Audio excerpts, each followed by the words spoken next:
شرع لکم من الدین کے دو ترجمے ہیں. تمہارے لیے بھی دین وہی مقرر کیا ہے جو نوح کا تھا، ابراہیم کا تھا، موسیٰ کا تھا، عیسیٰ کا. گویا کہ دین ایک ہے.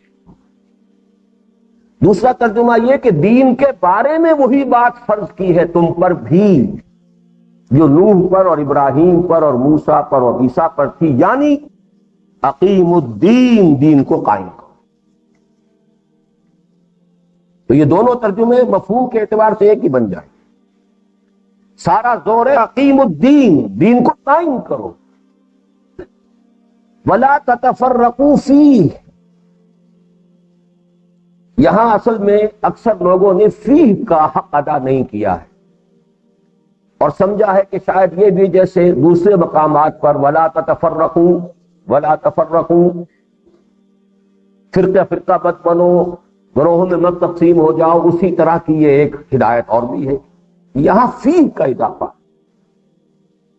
دین میں تفرقہ نہ ہو. اس کے کیا معنی ہے؟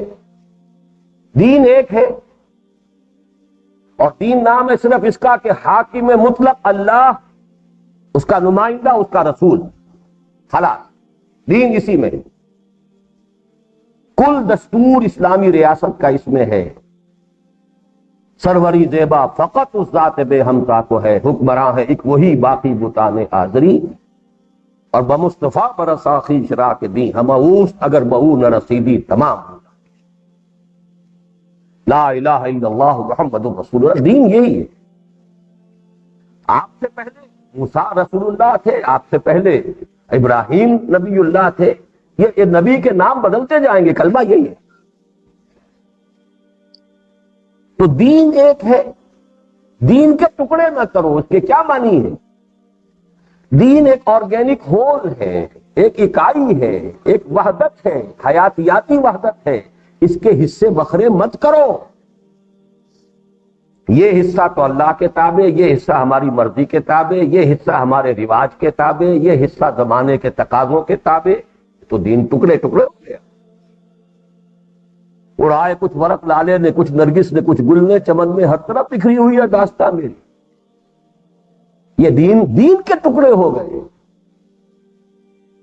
فرقوا دینہم، انہوں نے اپنے دین کو پھاڑ ڈالا، دین کو ٹکڑے ٹکڑے کر دیا. ایک ہے خود متفرق ہو جانا، فرقوں میں بڑھ جانا. فرقوا دینہم، یہاں پر تو دین جو ہے مفعول ہے.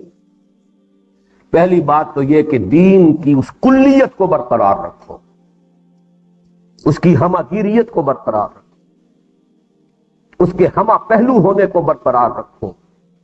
اس میں تفرقہ نہ ہو، اس میں ٹکڑے نہ ہو، اس میں حصے بکھرے نہ ہو کہ اللہ کو کچھ دو اور باقی کسی کچھ اور کو تو اور کو دے دو، کہ جو خدا کا ہے خدا کو دو اور جو قیصر کا ہے وہ قیصر کو دو.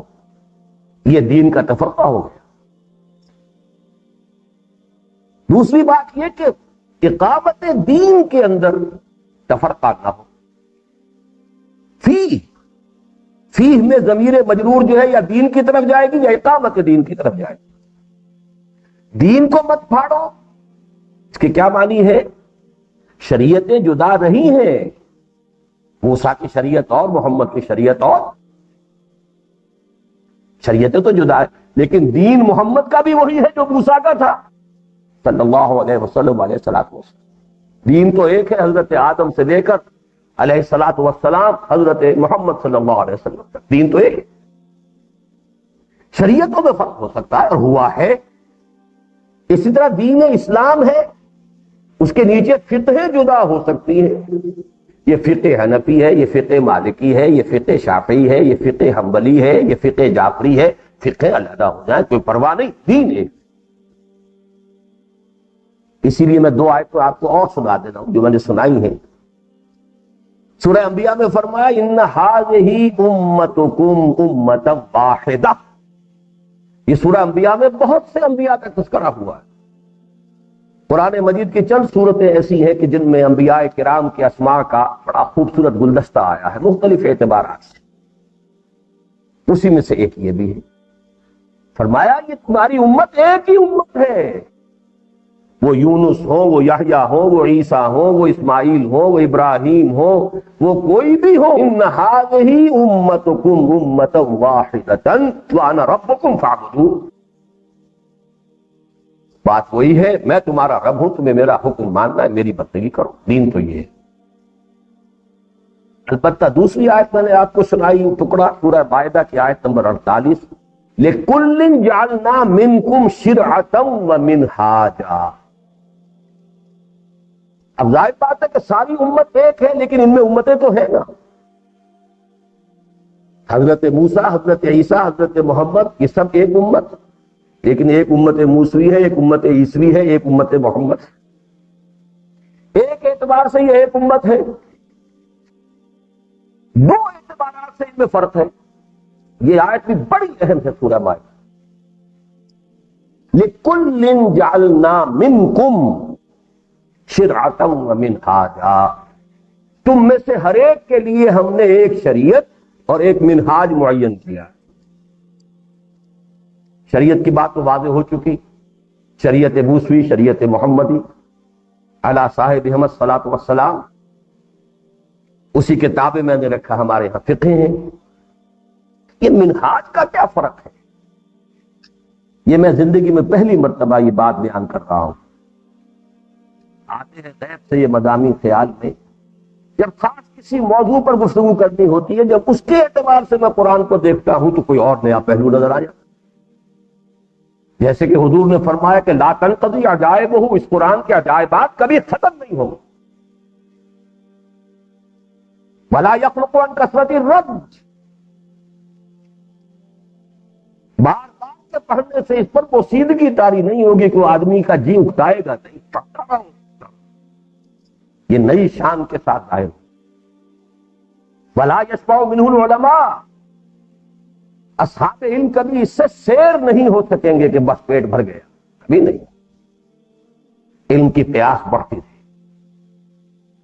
تو آپ نوٹ کیجئے منہاج سے مراد کیا تمام رسولوں کا منہاج ایک نہیں تھا؟ آج پہلی مرتبہ بتا رہا ہوں کہ نہیں تھا. لِكُلٍّ جَعَلْنَا مِنْكُمْ شِرْعَةً وَمِنْهَاجًا. جیسے شریعتیں جدا تھی، منہاج بھی جدا تھا. اب آپ ذرا تجزیہ کیجئے، منہاج ابراہیم کیا تھا؟ آپ نے جگہ جگہ توحید کی دعوت کے مراکز قائم، کو ریاست قائم کرنے کی جدوجہد بھی نظر نہیں آتی. اپنے بھتیجے کو لوط کو علیہ الصلوۃ والسلام عمورہ اور صدوم کی طرف بھیج دیا، جاؤ بھائی وہاں ایک مرکز قائم کرو دعوت توحید. ایک بیٹے کو لا کے حجاز میں آباد کر دیا، ربنا لیقیموا الصلاۃ، پروردگار میں نے ربنا انی اسکنت من ذریتی بواد غیر ذی زرع عند بیتک المحرم ربنا لیقیموا الصلاۃ. ایک مرکز حجاز میں بن گیا. دوسرے بیٹے اسحاق کو فلسطین میں آباد کر دیا. اگر اس پر آپ غور کریں گے تو اس منہاج پر ہمارے صوفیاء اولیاء اللہ نے کام کیا. انہوں نے خانقاہیں آباد کی، لوگ آئے، انہوں نے تزکیہ کیا. اور یہ بھی نوٹ کر لیجئے، یہ آج والا تصوف اور آج کے جو دھندے ہیں ان کو چھوڑ دیجئے بالکل. پچھلے زمانے میں روحانی اور باطنی تلقین اور تعلیم شروع ہوتی تھی ظاہری علوم کی تکمیل کے بعد. دینی علوم کی تحصیل کر چکو، قرآن، فقہ، حدیث، یہ پڑھ کر پھر آؤ، اب ذرا تمہیں وہ باطن کی سیر کرائیں.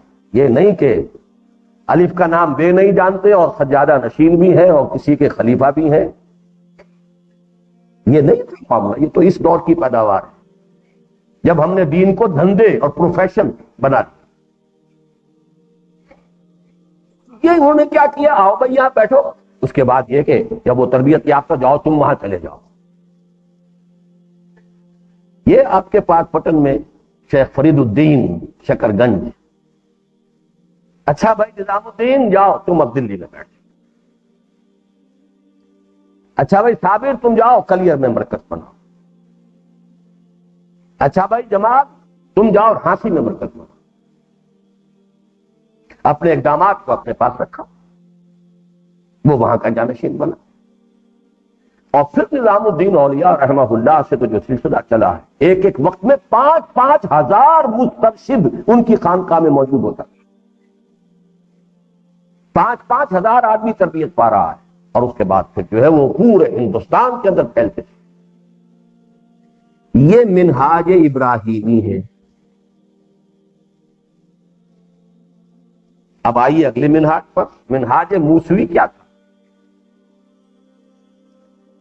ایک بگڑی ہوئی مسلمان قوم کو غلامی سے نجات دینے کی سب سے اہم کوشش. جیسے ہی حکم ہوا اذهب الى فرعون انه طغى, لیکن جاتے ہی پہلی بات کیا کہی؟ ان ارسل معنا بنی اسرائیل ولا تعذبهم.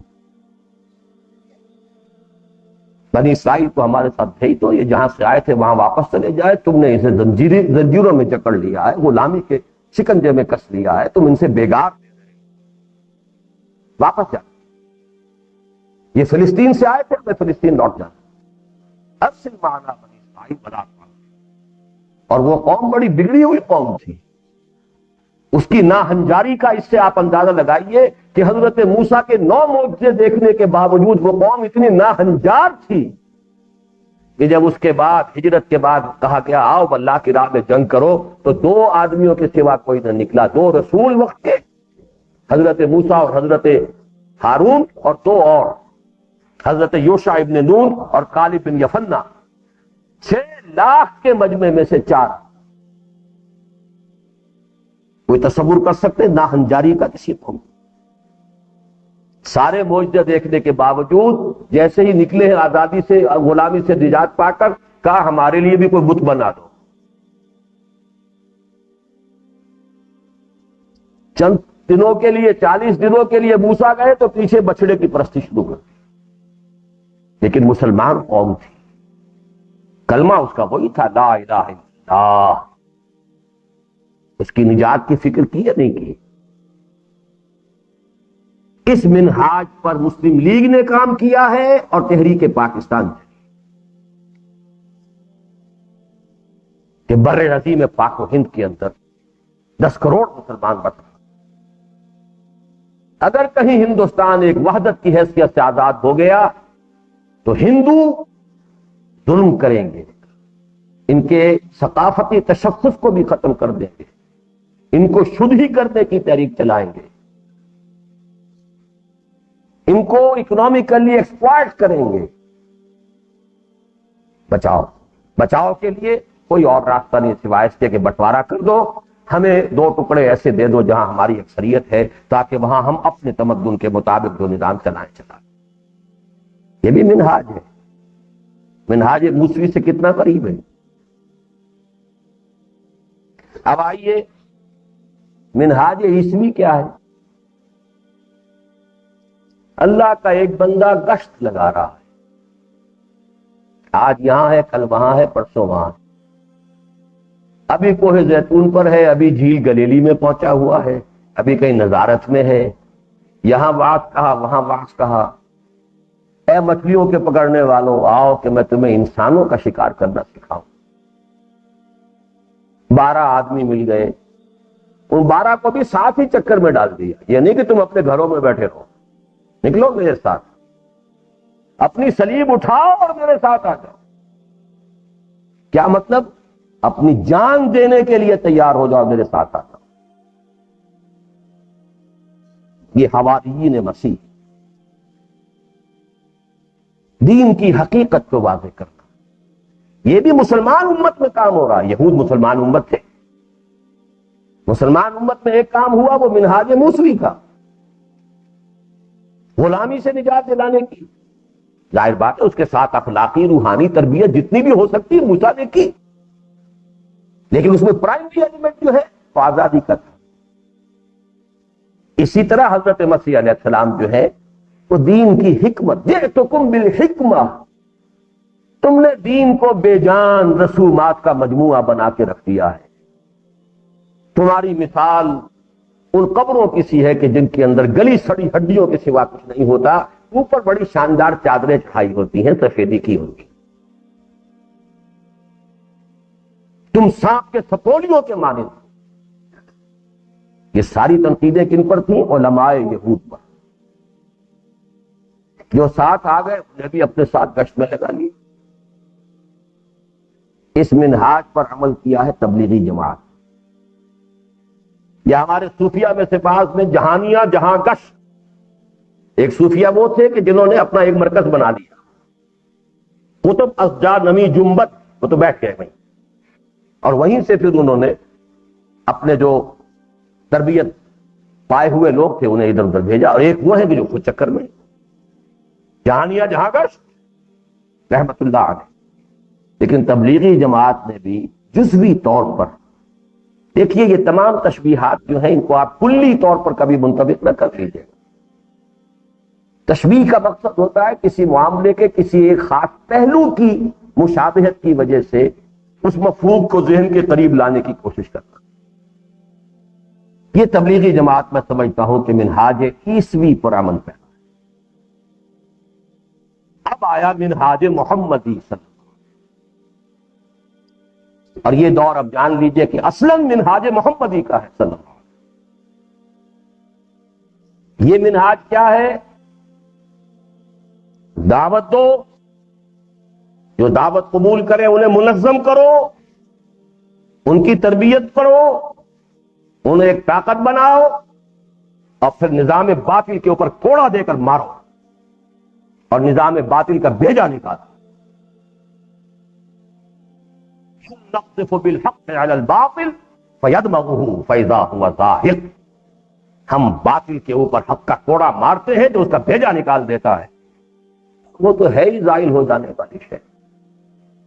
یہ منہاج محمدی ہے، اس کو آپ کہہ سکتے ہیں انقلاب، نظام کا بدلنا۔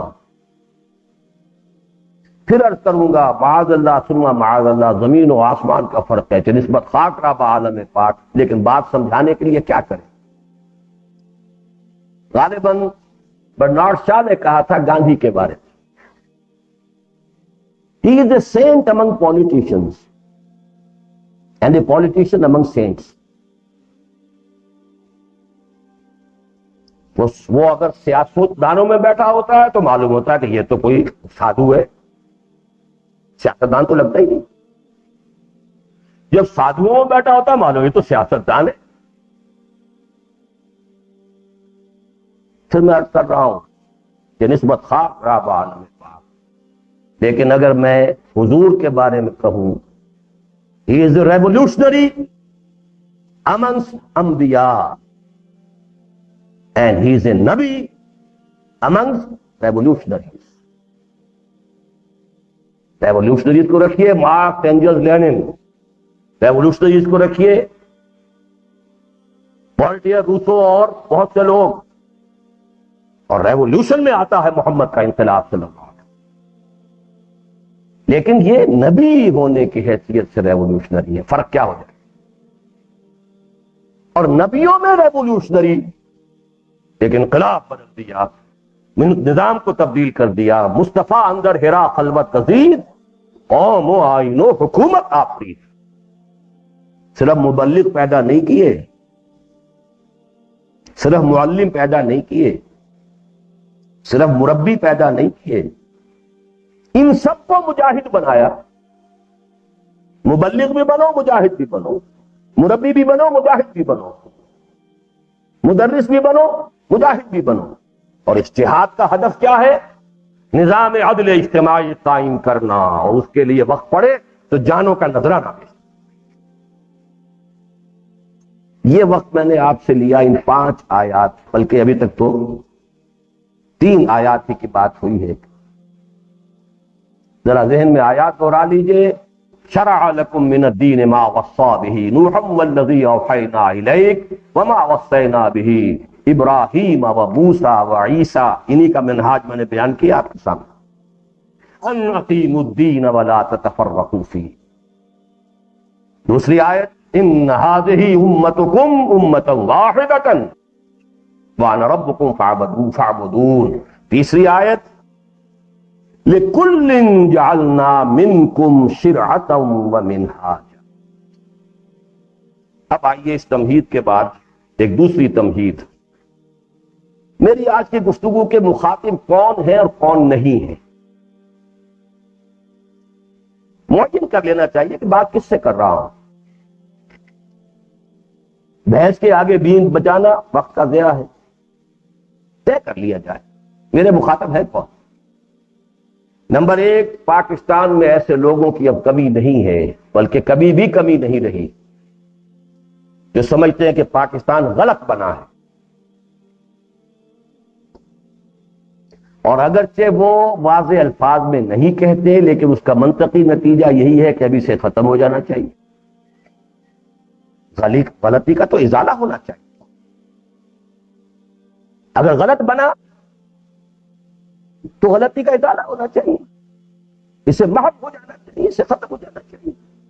جی ایم سید نے تو پوری کتاب لکھی، اب پاکستان کو ختم کر دینا چاہیے پوری کتاب. اور اس کی کتاب اس دور میں جو چھپی ہے اور لاکھوں کی تعداد.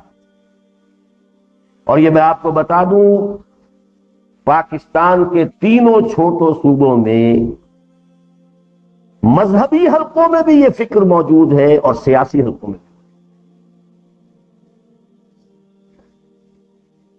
زیادہ نام لینے کی ضرورت نہیں کہ اس میں کچھ پردہ نشینوں کے بھی نام آتے ہیں، ضرورت بھی کیا ہے. بہرحال میرا اس وقت ان سے خطاب نہیں ہے. ان سے خطاب ہوگا تو کسی اور بیسس پر ہوگا، کوئی اور تاریخ کا پس منظر، ضرورت، تقاضے، وہ پھر گفتگو اور ہو جائے گی. بالکل وہ میرے مخاطب. دوسرے لوگ وہ ہیں جو یہ کہتے ہیں کہ بنا تو ٹھیک تھا، لیکن اب یہ اس درجے بگڑ گیا ہے کہ اس کے امکان ہی نہیں ہے ٹھیک ہونے کا، لہذا خام خواہ اپنے آپ کو ہلکان نہ کرو. جسٹ ویٹ، یہ ڈرامہ دکھائے گا کیا سین، پردہ اٹھنے کی منتظر ہے نگاہ. جسٹ ویٹ اینڈ سی. اور یہ لوگ ان سے بھی کہ جو کوئی کوشش کر رہے ہیں، جو سر ٹکرا رہے ہیں، چاہے دیواروں سے سر ٹکرا رہے ہیں، ان سے کہتے ہیں لِمَ تَعِظُونَ قَوْمًا اللَّهُ مُهْلِكُهُمْ أَوْ مُعَذِّبُهُمْ عَذَابًا شَدِيدًا. کیا حاصل ہے تمہاری اس تبلیغ سے اور کوشش سے اور محنت سے اور جد و جہد سے اور واویلا کرنے سے اور رونے دھونے سے اور نالا و شیون سے؟ کچھ حاصل نہیں ہے. یہ بھی میرے مخاطب نہیں. تیسری کیٹیگری ہے جو یہ سمجھتے ہیں کہ بنا ٹھیک تھا، ہماری غلطیوں سے خراب ہوا اور ہمیں آخری دم تک اس کی اصلاح کی کوشش کرنی چاہیے. چنانچہ سورہ اعراف کی وہ جو آیت نمبر 164 کا میں نے پہلے حوالہ دیا ہے، اسی کے بعد یہ بھی ہے.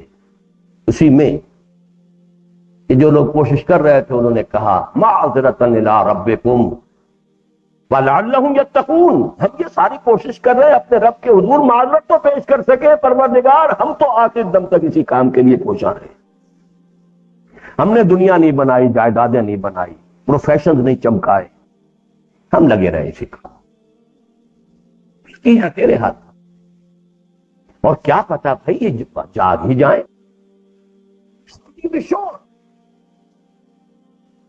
کیا پتا، جیسے کہ ایک معالج جو ہے آخری سانس تک مریض کا علاج کرتا ہے، کیا پتا کوئی دوا کارگر ہو جائے. کبھی بھی چھوڑنا نہیں چاہیے. وَلَعَلَّهُمْ يَتَّقُونَ، شاید کہ ان میں تقویٰ پیدا ہو جائے کہ ڈر جائے. ان سے میرا خطاب ہے. چوتھے نمبر پر وہ لوگ ہیں کہ جو یہ بھی سمجھتے ہیں کہ ٹھیک بنا ہے اور پر امید بھی ہیں کہ حالات صحیح ہو جائیں.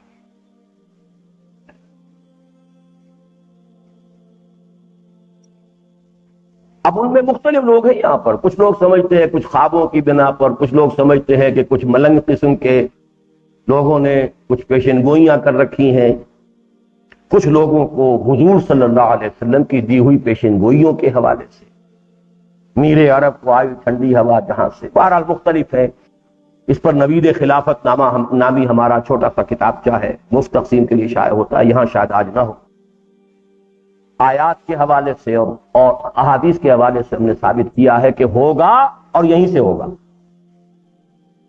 ظاہر بات ہے کہ ایسے لوگوں سے تو خطاب ہے نا کہ سوچیں، ڈاؤن ٹو دی گراؤنڈ تجزیہ کر کے سوچیں کہ اصل سبب کیا ہے، اس کا علاج کیا ہے.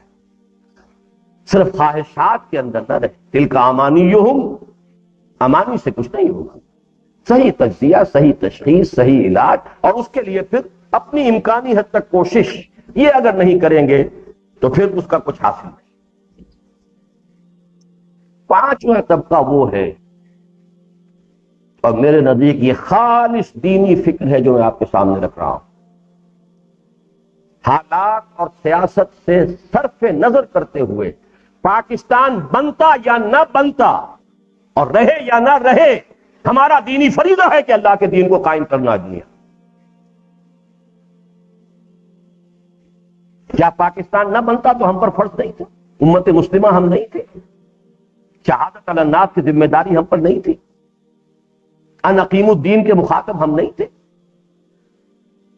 پاکستان کے بننے نے ہماری ذمہ داری کو 1000 گنا بنا دیا ہے. لیکن نہ بھی بنتا تب بھی دینی ذمہ داری تو یہ تھی. پاکستان رہے یا نہ رہے یہ ذمہ داری تو پھر بھی برقرار رہے گی. یہ 3 طبقات ہیں کہ جو میرے مخاطب ہیں. پہلے 2 سے مجھے کوئی بات نہیں. ایسے لوگوں کے غور و فکر کے لیے وہ ہمارا جو ہینڈ بل شائع ہوا تھا بہت سے حضرات کے ہاتھوں میں پہنچا ہوگا. میں نے 5 فیکٹرز جو ہیں گنوا دیے اس ہینڈ بل میں کہ جائزہ لیں حالات ہیں کیا. سب سے پہلے ایک جانب نیو ورلڈ آرڈر کے پردے میں یہودیوں کی عالمی بالادستی کا سیلاب ہے جس کا فوری ٹارگٹ ایران، پاکستان اور افغانستان. میں کسی تفصیل میں اب نہیں جاؤں گا. ان چیزوں پر میری تقریریں، کیسٹس، آڈیو، ویڈیو، میری کتاب موجود ہے، سابقہ اور موجودہ مسلمان امتوں کا آبادی حال اور مستقبل. ایک حقیقت ہے. نمبر 2، دوسری جانب مسلمانوں نے کشمیر کا جہاد حریت اب ان حدوں کو چھو چکا ہے جس کے نتیجے میں بھارت پاکستان کے خلاف تنگ آمد بجنگ آمد، ننگی اور کھلی جارحیت کا ارتکاب کر سکتا ہے. اور اگر ہمارے پاس ایٹمک ڈیٹرنٹ نہ ہوتا تو کب کا کر چکا ہوتا. اور ہو سکتا ہے کہ کسی وقت تنگ آمد بجنگ آمد میں وہ یہ بھی سمجھے کہ ان کے پاس اگر 1 ہے تو ہمارے پاس 10. ہمارا 10واں حصہ تباہ ہوگا تو یہ پورا ملک تباہ ہو جائے گا. 2 ہے. اس کو امپاسبلٹی نہ سمجھیے. ارب روپے جو انہوں نے اپنی میزائل ٹیکنالوجی پہ صرف کیے کے لیے کی، بنیا 1 پیسہ بغیر کسی مقصد اور منفعت کے خرچ کرنے کی تیار نہیں. یہ کیوں کوئی پیور سائنٹیفک نالج کی پروموشن نہیں ہے. تیسری جانب مسلح دہشت گردی اور کھلی بغاوت کی صورت میں نفاذ اسلام سے روگردانی کی سزا یعنی نفاق باہمی کا عذاب کراچی کی بندرگاہ سے ملک میں داخل ہو چکا. امپورٹ کر چکے ہیں مطابع خدا.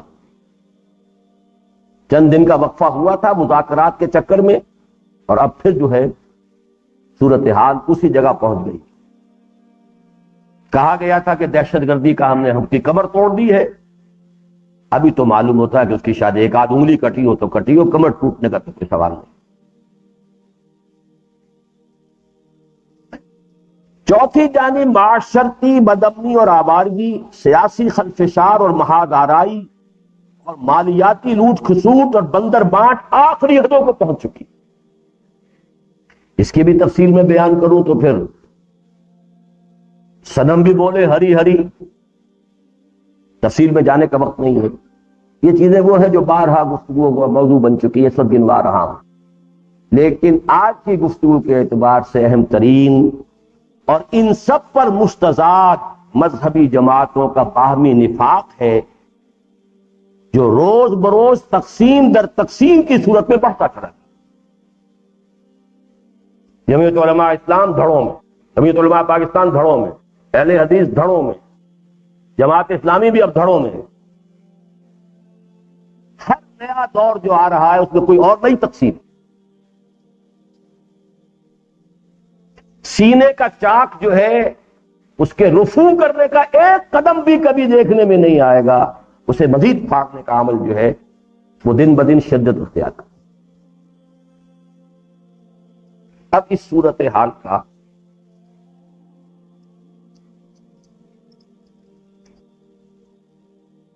چند چیزیں بڑی تیزی سے بیان کروں گا، اس لیے کہ میرا اصل موضوع تو اس کے بعد آئے گا۔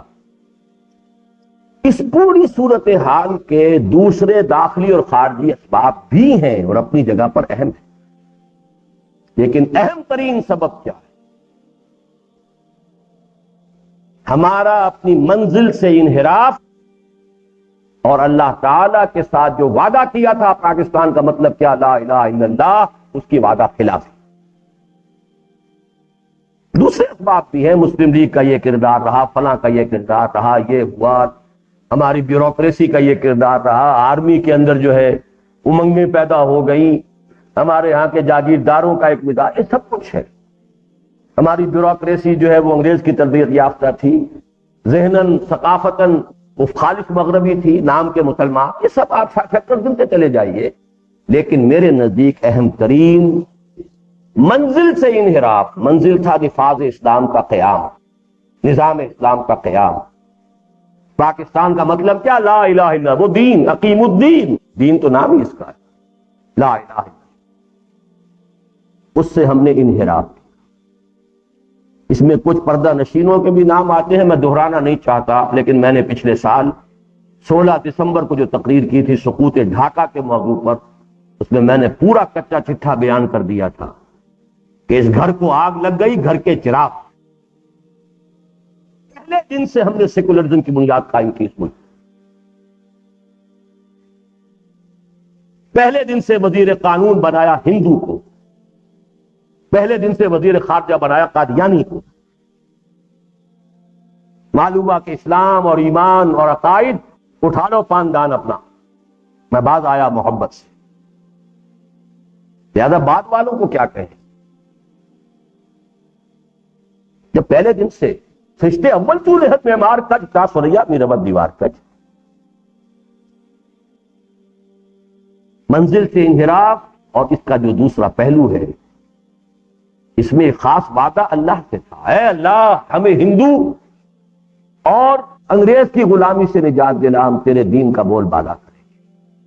اور اس سے اس وعدہ خلافی کی سزا کئی مرتبہ بیان کر چکا ہوں، سورہ توبہ کی آیات 75، 76، 77، دفاع۔ وَمِنْهُمْ مَنْ عَاهَدَ اللَّهَ، ان میں سے وہ لوگ بھی ہیں جنہوں نے اللہ سے ایک عہد کیا تھا، لَئِنْ آتَانَا مِنْ فَضْلِهِ، اگر اللہ ہمیں اپنے فضل سے نواز دے گا، لَنَصَّدَّقَنَّ وَلَنَكُونَنَّ مِنَ الصَّالِحِينَ، اگر غنی کر دے گا خوب صدقہ دیں گے، خوب خیرات کیا کریں گے، نیک بن جائیں گے۔ فَلَمَّا آتَاهُم مِّن فَضْلِهِ، جب اللہ نے اپنے فضل سے نواز دیا، بَخِلُوا بِهِ، اب بخل سے کام ہو گیا، وَتَوَلَّوْا وَهُمْ مُعْرِضُونَ، پیٹھ موڑ لی، اعراض کیا۔ فَعَاقَبَهُمْ نِفَاقًا فِي قُلُوبِهِمْ، اللہ نے سزا کے طور پر ان کے دل میں نفاق پیدا کیا، بما اخلفوا اللہ ما وعدوہ وبما كانوا یکذبون، بس سبب اس وعدہ خلافی کے جو انہوں نے اللہ کے ساتھ کیا اور جو جھوٹ بولے۔ یہ تو چند لوگوں کا معاملہ تھا یا پوری قوم کا معاملہ ہے؟ 10 کروڑ کی قوم تھی جس نے یہ وعدہ کیا۔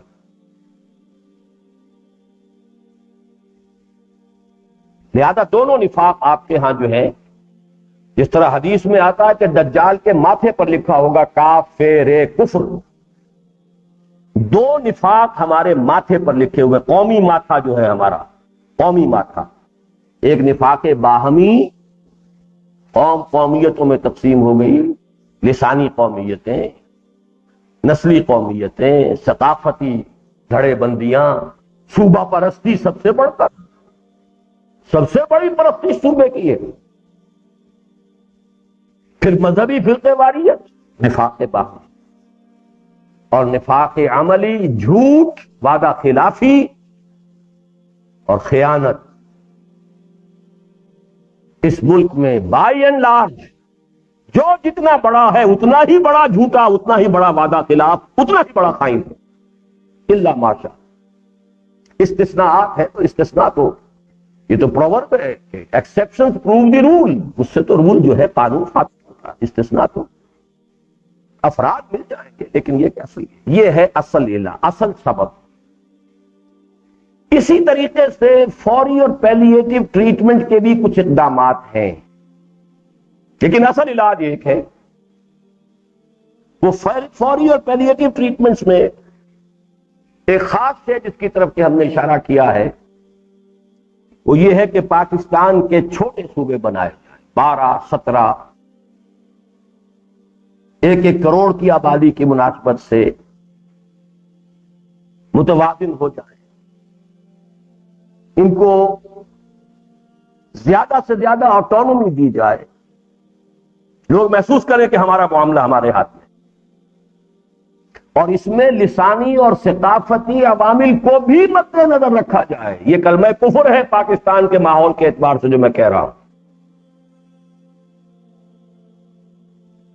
لیکن نوٹ کر لیجئے، میں نے تو یہ بات ویسے تو میں بہت پہلے سے کہہ رہا ہوں، لیکن ریکارڈ پر ہوں کہ 1991 میں تحریک خلافت کا آغاز کیا تھا، تو اس میں ایک اہم نقطے کی حیثیت سے یہ بات شامل۔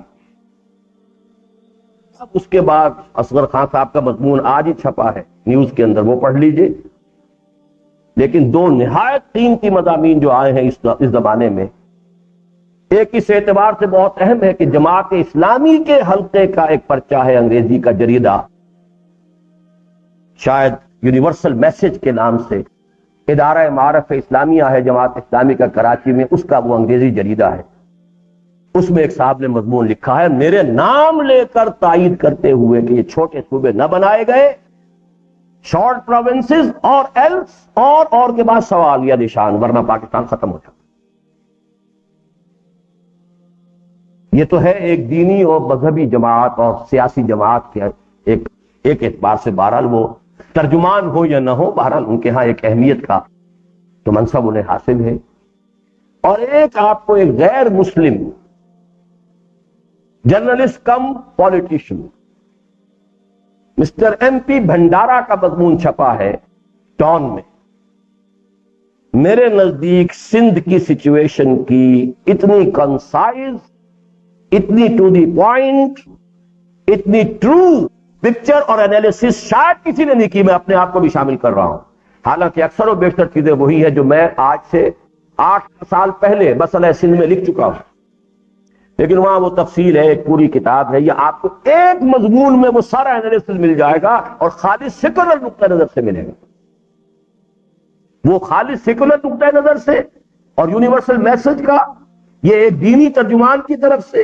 اب یہ تائید جو ہے اللہ کے فضل و کرم سے ہو رہی ہے، لیکن اس کو جان لیجئے کہ ہمارے نزدیک یہ کتاب کا جو ہے ہم نے شائع کیا ہے، ان میں دونوں مضامین شائع کیے ہیں، وہ یہاں آج سیل کے لیے موجود ہے، جو حضرات لینا چاہیں لیں، جو انگریزی دان ہیں ضرور پڑھیں تاکہ سمجھیں کہ آپ کے ملک میں ہو کیا رہا ہے، آپ کے مسائل ہیں کیا۔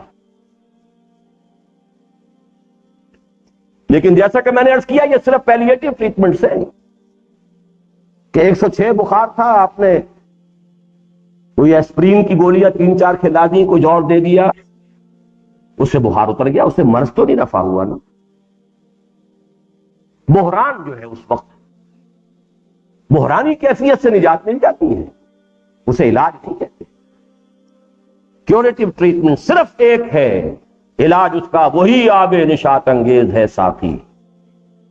توبہ کرے یہ پوری قوم، اپنی منزل کی طرف رخ دوبارہ کرے، کبھی بھولی ہوئی منزل بھی یاد آتی ہے راہی کو، اور نفاذ اسلام کے اوپر یہاں پر اپنی پوری توجہات کو مرکوز کر دے۔ اور ظاہر ہے کہ اس کا زیادہ معاملہ دینی جماعتوں سے۔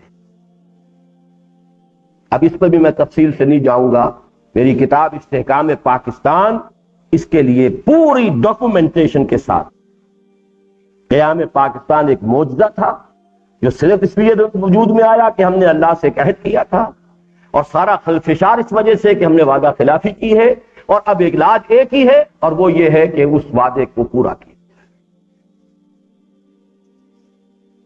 نمبر 3، اب تک دین کے قیام و نفاذ کے اسباب بھی بہت سے ہیں نہ ہونے کے، لیکن ان میں سب سے بڑا، میری ترتیب نوٹ کرنا ہے کہ اس پوری صورتحال جو میں نے آپ کو 5 نکات میں بیان کی، اس کے بہت سے اسباب ہیں، لیکن سب سے بڑا سبب منزل سے انحراف، اللہ سے وعدہ خلافی۔ علاج کے ضمن میں پیلیٹیو ٹریٹمنٹس بھی ہیں بہت سے، وہ بھی ضروری ہیں، ورنہ بحران میں تو ویسے ہی مریض چلتا بنے گا، آپ ڈائگنوسس کرتے رہیے گا. لیکن اصل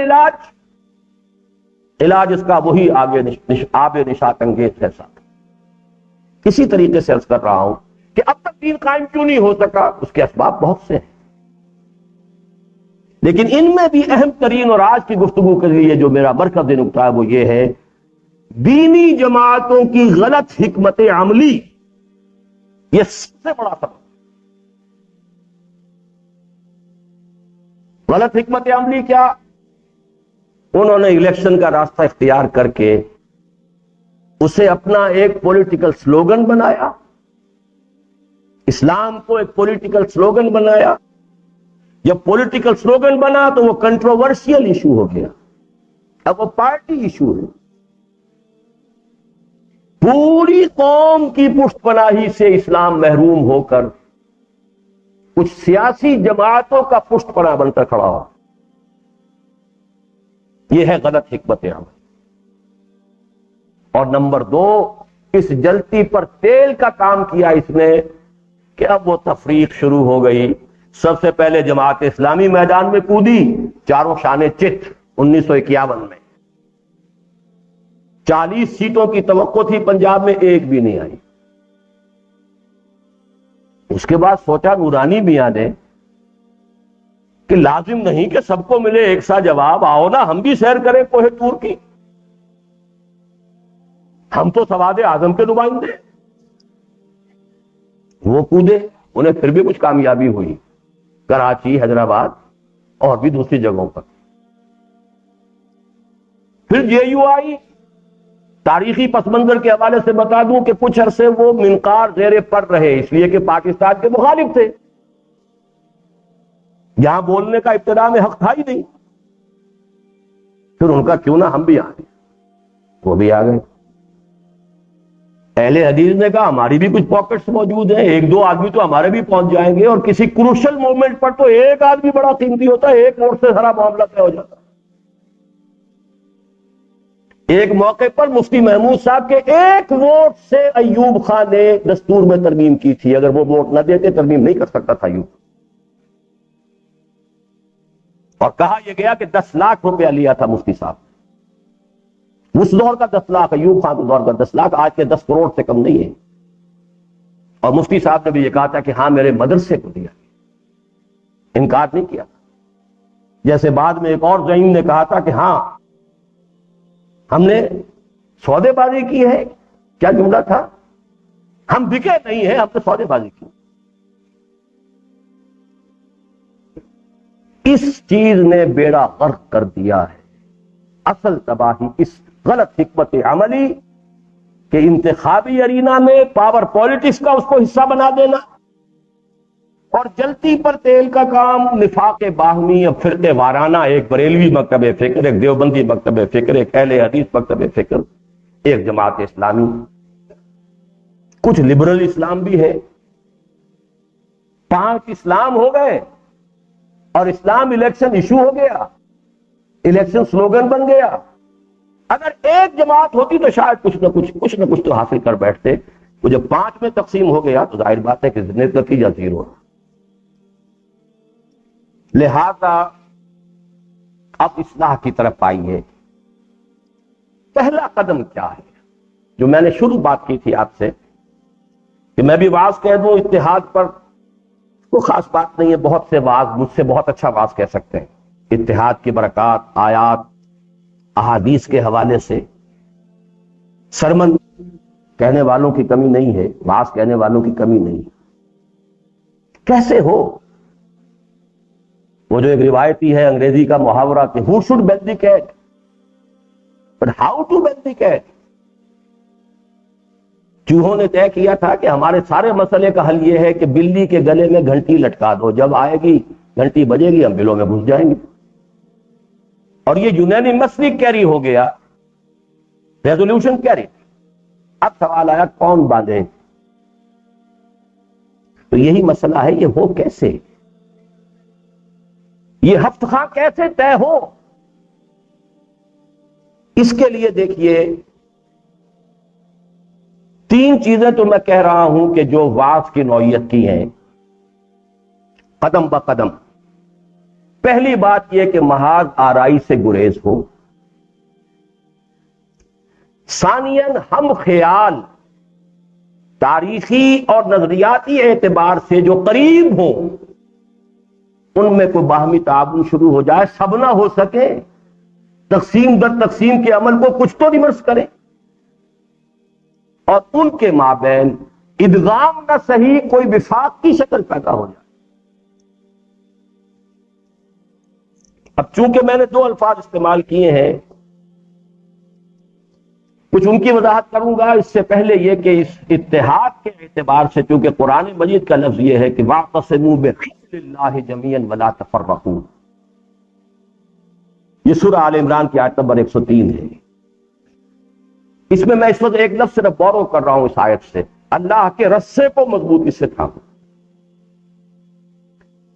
اس رسے کی تشبیہ اپنے ذہن میں رکھیے. موٹا رسہ جو ہوتا ہے کئی لڑیوں سے بٹا ہوا ہوتا ہے، اور ہر لڑی پھر بہت سے دھاگوں سے بنی ہوتی ہے. یہ ایک سلسلہ تشبیہ ذہن میں رکھ لیجئے، پھر میری بات سمجھ آئے گی. ایک رسے کے 4 بڑے بڑے لڑیاں ان کی ہیں، اور ہر لڑی جو ہے 3 4 دھاگوں سے بٹ کر بنائی گئی ہے. تو اب منطقی طور پر اس میں جو ریورسل ہوگا، ہوا کیا ہے، پہلے وہ رسہ کھلا، 4 لڑیاں علیحدہ ہو گئیں. اب وہ ہر لڑی کے دھاگے علیحدہ ہونے شروع ہوئے، وہ تو 4 طرف 4 کھلا ہو گئے. تو عقلی اور منطقی اعتبار سے پروسیس کہاں سے شروع ہوگا؟ اوپر سے رسے کو کوشش کریں گے تو نہیں ہوگا، نیچے سے چلیے. پہلے وہ دھاگوں کو دوبارہ بٹ کر لڑیاں بنائیے، اور پھر وہ لڑیوں کو بٹ کر رسہ بنائیے. اس کے سوا تو کوئی چارہ کار نہیں، عملی شکل ہے. لیکن اس میں جو تقسیم ہے، یہ لڑیاں کون سی ہیں اور دھاگے کون سے ہیں، اس کو 2 اعتبارات سے جو کہ میرے اس اشتہار کے اندر بھی ہینڈ بل میں بھی ہے، تاریخی اور نظریاتی پس منظر کے حوالے سے. وہ پس منظر کیا ہے، اب اسے نوٹ کیجیے.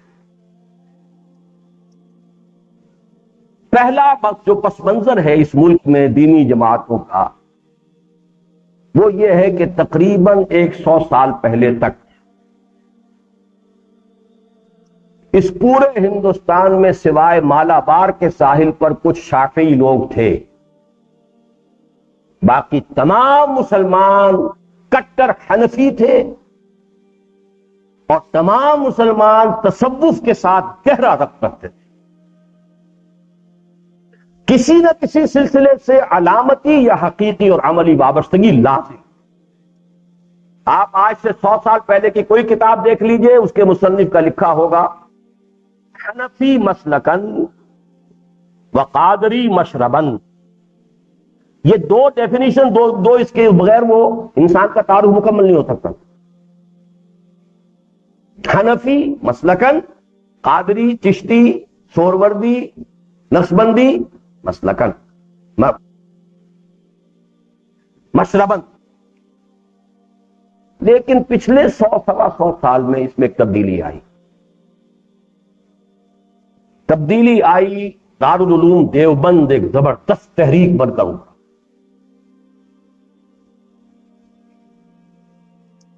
اس کے کچھ بانیوں کا جوش اور خروش، جو خلوص اور اخلاص، وہ واقعہ یہ ہے کہ مثالی نتیجہ کیا نکلا کہ ان حنفی اور صوفی مزاج مسلمانوں میں ایک تقسیم ہو گئی، دیوبندی اور غیر دیوبندی. غیر دیوبندیوں میں فرنگی محلی بھی ہیں، اور فضل حق خیر آبادی والے مکتبہ فکر کے بھی ہیں، اور بدایونی بھی ہیں، اور نظامی بھی ہیں، اور نہ معلوم سارے کے سارے وہ سب غیر دیوبندی. اور دیوبند وہ اپنی جگہ پر اتنا بڑا بھاری پتھر بن گیا کہ ان سب کو بیلنس کرنے کے لیے وہ ایک پلڑے میں رکھا ہوا بھی مضبوط تھا. ہوتے ہوتے یہ تقسیم ہو گئی دیوبندی اور بریلوی، اس لیے کہ اس میں پھر جو بہت فعال عنصر پیدا ہوا ہے وہ مولانا احمد رضا خان بریلوی کی وجہ سے پیدا. یہ ہے ہمارا ایک تاریخی پس منظر مذہبی اعتبار سے. تیسرا یہ کہ اسی دور میں دوسرا پہلو اس اعتبار سے یہ ہے کہ اہل حدیث بھی رفتہ رفتہ محمد بن عبد الوہاب رحمہ اللہ کی تحریک نجدی، اس کے اثرات شروع تو ہو گئے تھے 200 سال پہلے سے ہی، لیکن یہ کہ اس صدی کے اندر، پچھلی صدی میں وہ رفتہ رفتہ بڑھے، اور تیل کے برآمد ہونے کے بعد وہ تو جلتی آگ کی طرح، جو پیسہ ان کو ملا وہ کسی کو مل ہی نہیں سکتا، لہذا جو ٹھاٹ ان کے بنے ہیں وہ اپنے نیومیریکل اسٹرینتھ کے مقابلے میں کم سے کم 1000 گنا زیادہ جو ہے مؤثر ہو گئے۔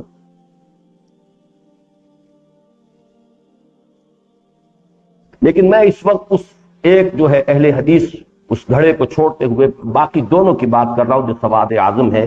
ان میں 3 چیزیں مشترک ہیں، اب بھی نوٹ کیجیے، دیوبندی ہوں، بریلوی ہوں، حنفی ہیں، فقہ ایک، عقائد کی کتابیں ایک، امہات الکتب کتب جو ہیں عقائد کی ایک، صرف چند مسئلوں میں اختلاف ہوا، آیا درود پڑھتے ہوئے کھڑے ہو جانا چاہیے سلام پڑھتے ہوئے یا نہیں، یا رسول اللہ کہہ لینا چاہیے یا نہیں، نظر نیاز کا معاملہ صحیح ہے یا نہیں، وغیرہ وغیرہ۔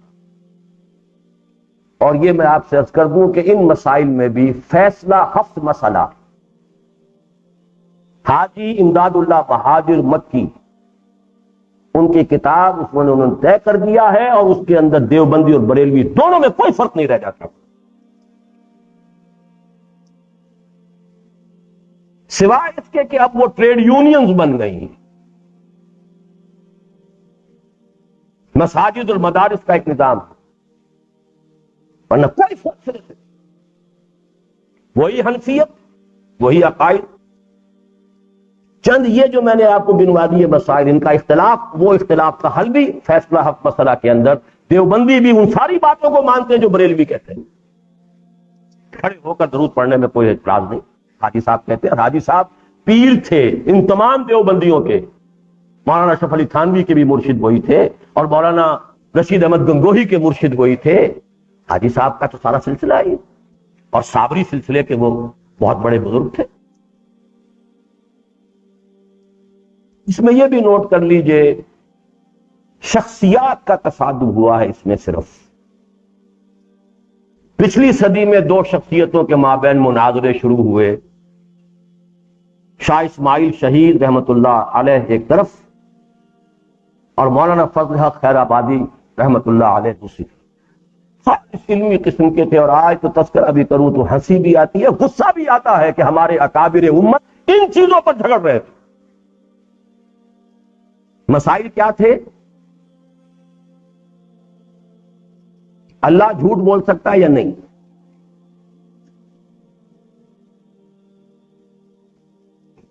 جھوٹ بول سکتا ہے، ہاں میں کہیے تو اللہ کی شان میں گستاخی ہو گئی، نہیں میں کہیے تو اللہ ہر چیز پر قادر نہیں رہا، کیا؟ آپ چلاتے رہیے منطقی گھوڑے، منطق میں دونوں تا۔ امتناع نظیر کا مسئلہ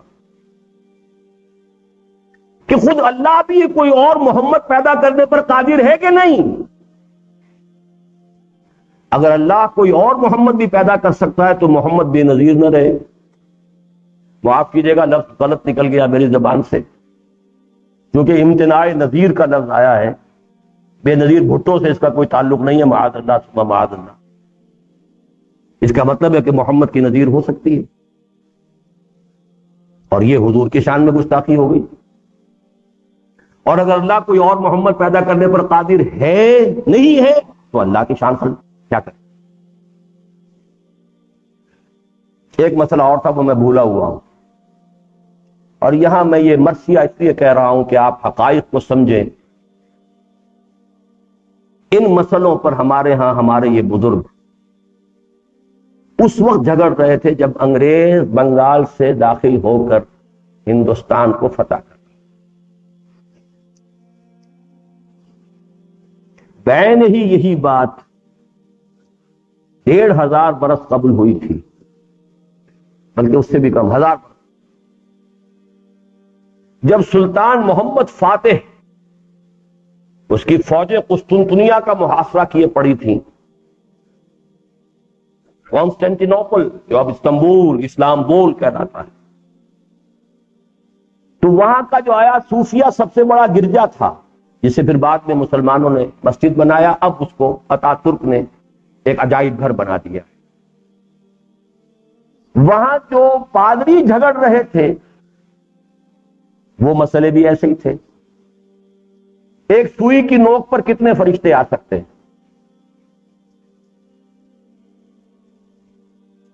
اور جو لاسٹ سپر تھا اس میں حضرت مسیح نے جو روٹی کھائی وہ خمیری تھی یا فطیری تھی؟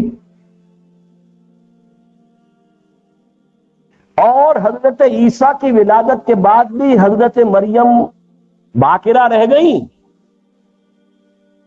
یا نہیں رہی؟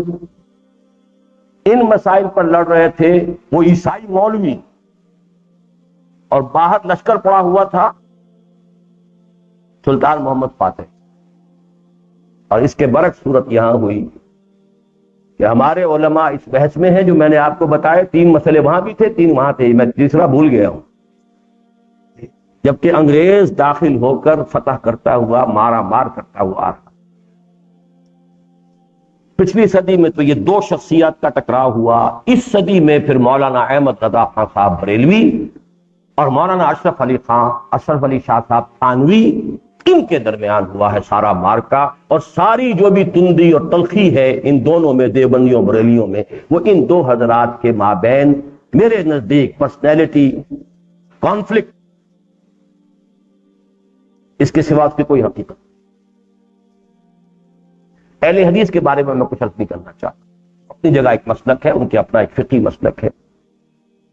اب آئیے سیاسی اعتبار سے پس منظر کیا ہے مذہبی جماعتوں کا۔ ایک مذہبی جماعتیں وہ تھیں کہ جو ہندوستان کو انگریزوں سے آزاد کرانے کے لیے ہندوؤں کے ساتھ اتحاد کو نہ صرف جائز بلکہ ضروری، بلکہ لازم، بلکہ فرض سمجھتے، جس سے متحدہ قومیت کا تصور ابھرا۔ آج کل قومیں اوطان سے بنتی ہیں، مولانا مدنی رحمت اللہ علیہ کا قول کہ آج کل دنیا میں قومیت کا ملک کے حوالے سے ہوتا ہے، یہ ہندوستانی ہے، یہ پاکستانی ہے، یہ ایرانی ہے، یہ امریکی ہے، مذہب کے حوالے سے تشخص نہیں ہوا کرتا۔ ہم سب ہندوستانی ہیں، مسلمان بھی ہندوستانی ہیں، ہندو بھی ہندوستانی ہیں، سکھ بھی ہندوستانی ہیں۔ ان میں بڑی زبردست مذہبی قیادت، جمعیت علماء ہند اور خاص طور پر اس کا مولانا مدنی رحمت اللہ علیہ کا گروپ، بہت پاورفل گروپ تھا یہ مذہبی اعتبار سے پورے ہندوستان، خطباء، ائمہ، مدارس، معلمین، مدرسین۔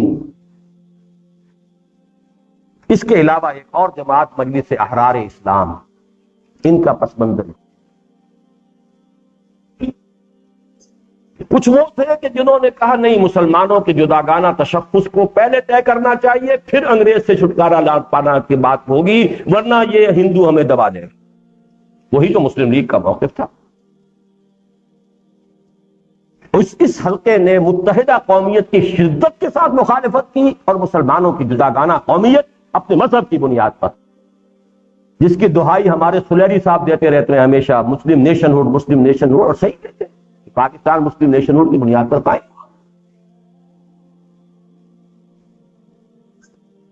اس میں ظاہر بات ہے مسلم لیگ کے ساتھ علماء میں سے ایک جماعت دیوبندی بھی آئی، وہ مولانا تھانوی کا حلقہ تھا۔ ظفر احمد عثمانی رحمت اللہ علیہ، شبیر احمد عثمانی رحمت اللہ علیہ، یہ دونوں مولانا تھانوی کے حلقے کے۔ مولانا تھانوی بھی خود مسلم لیگ کے اس موقف کے مؤید تھے۔ باقی زیادہ تر بریلوی اسی طبقے میں آئے۔ تیسرا ایک مسلک اور تھا، یہ ایک اعتبار سے بین بین بھی آپ کہہ سکتے ہیں، کمپلیکس بھی کہہ سکتے ہیں اس کو۔ ایک حلقے نے جداگانہ قومیت کا تو پرزور اس بات کیا، متحدہ قومیت کی زبردست نفی کی، اس اعتبار سے گویا کہ تحریک مسلم لیگ کی تائید کی اور اس کی تقویت کا ذریعہ بنے۔ لیکن مسلم لیگ سے اپنا راستہ اس لیے جدا کر لیا کہ خالص قومی تحریک اور قومی جد و جہد سے اسلام قائم نہیں ہو سکتا، ہماری منزل اسلام قائم کرنا ہے۔ ورنہ اور بے شمار لوگ مسلمان آزاد ہے، ملک ہے، مسلمان ہے، بس نظام تو اسلام کا نہیں ہے، ایسا ہی کوئی اور مسلمان ملک بن جائے تو کیا مسئلہ ہے؟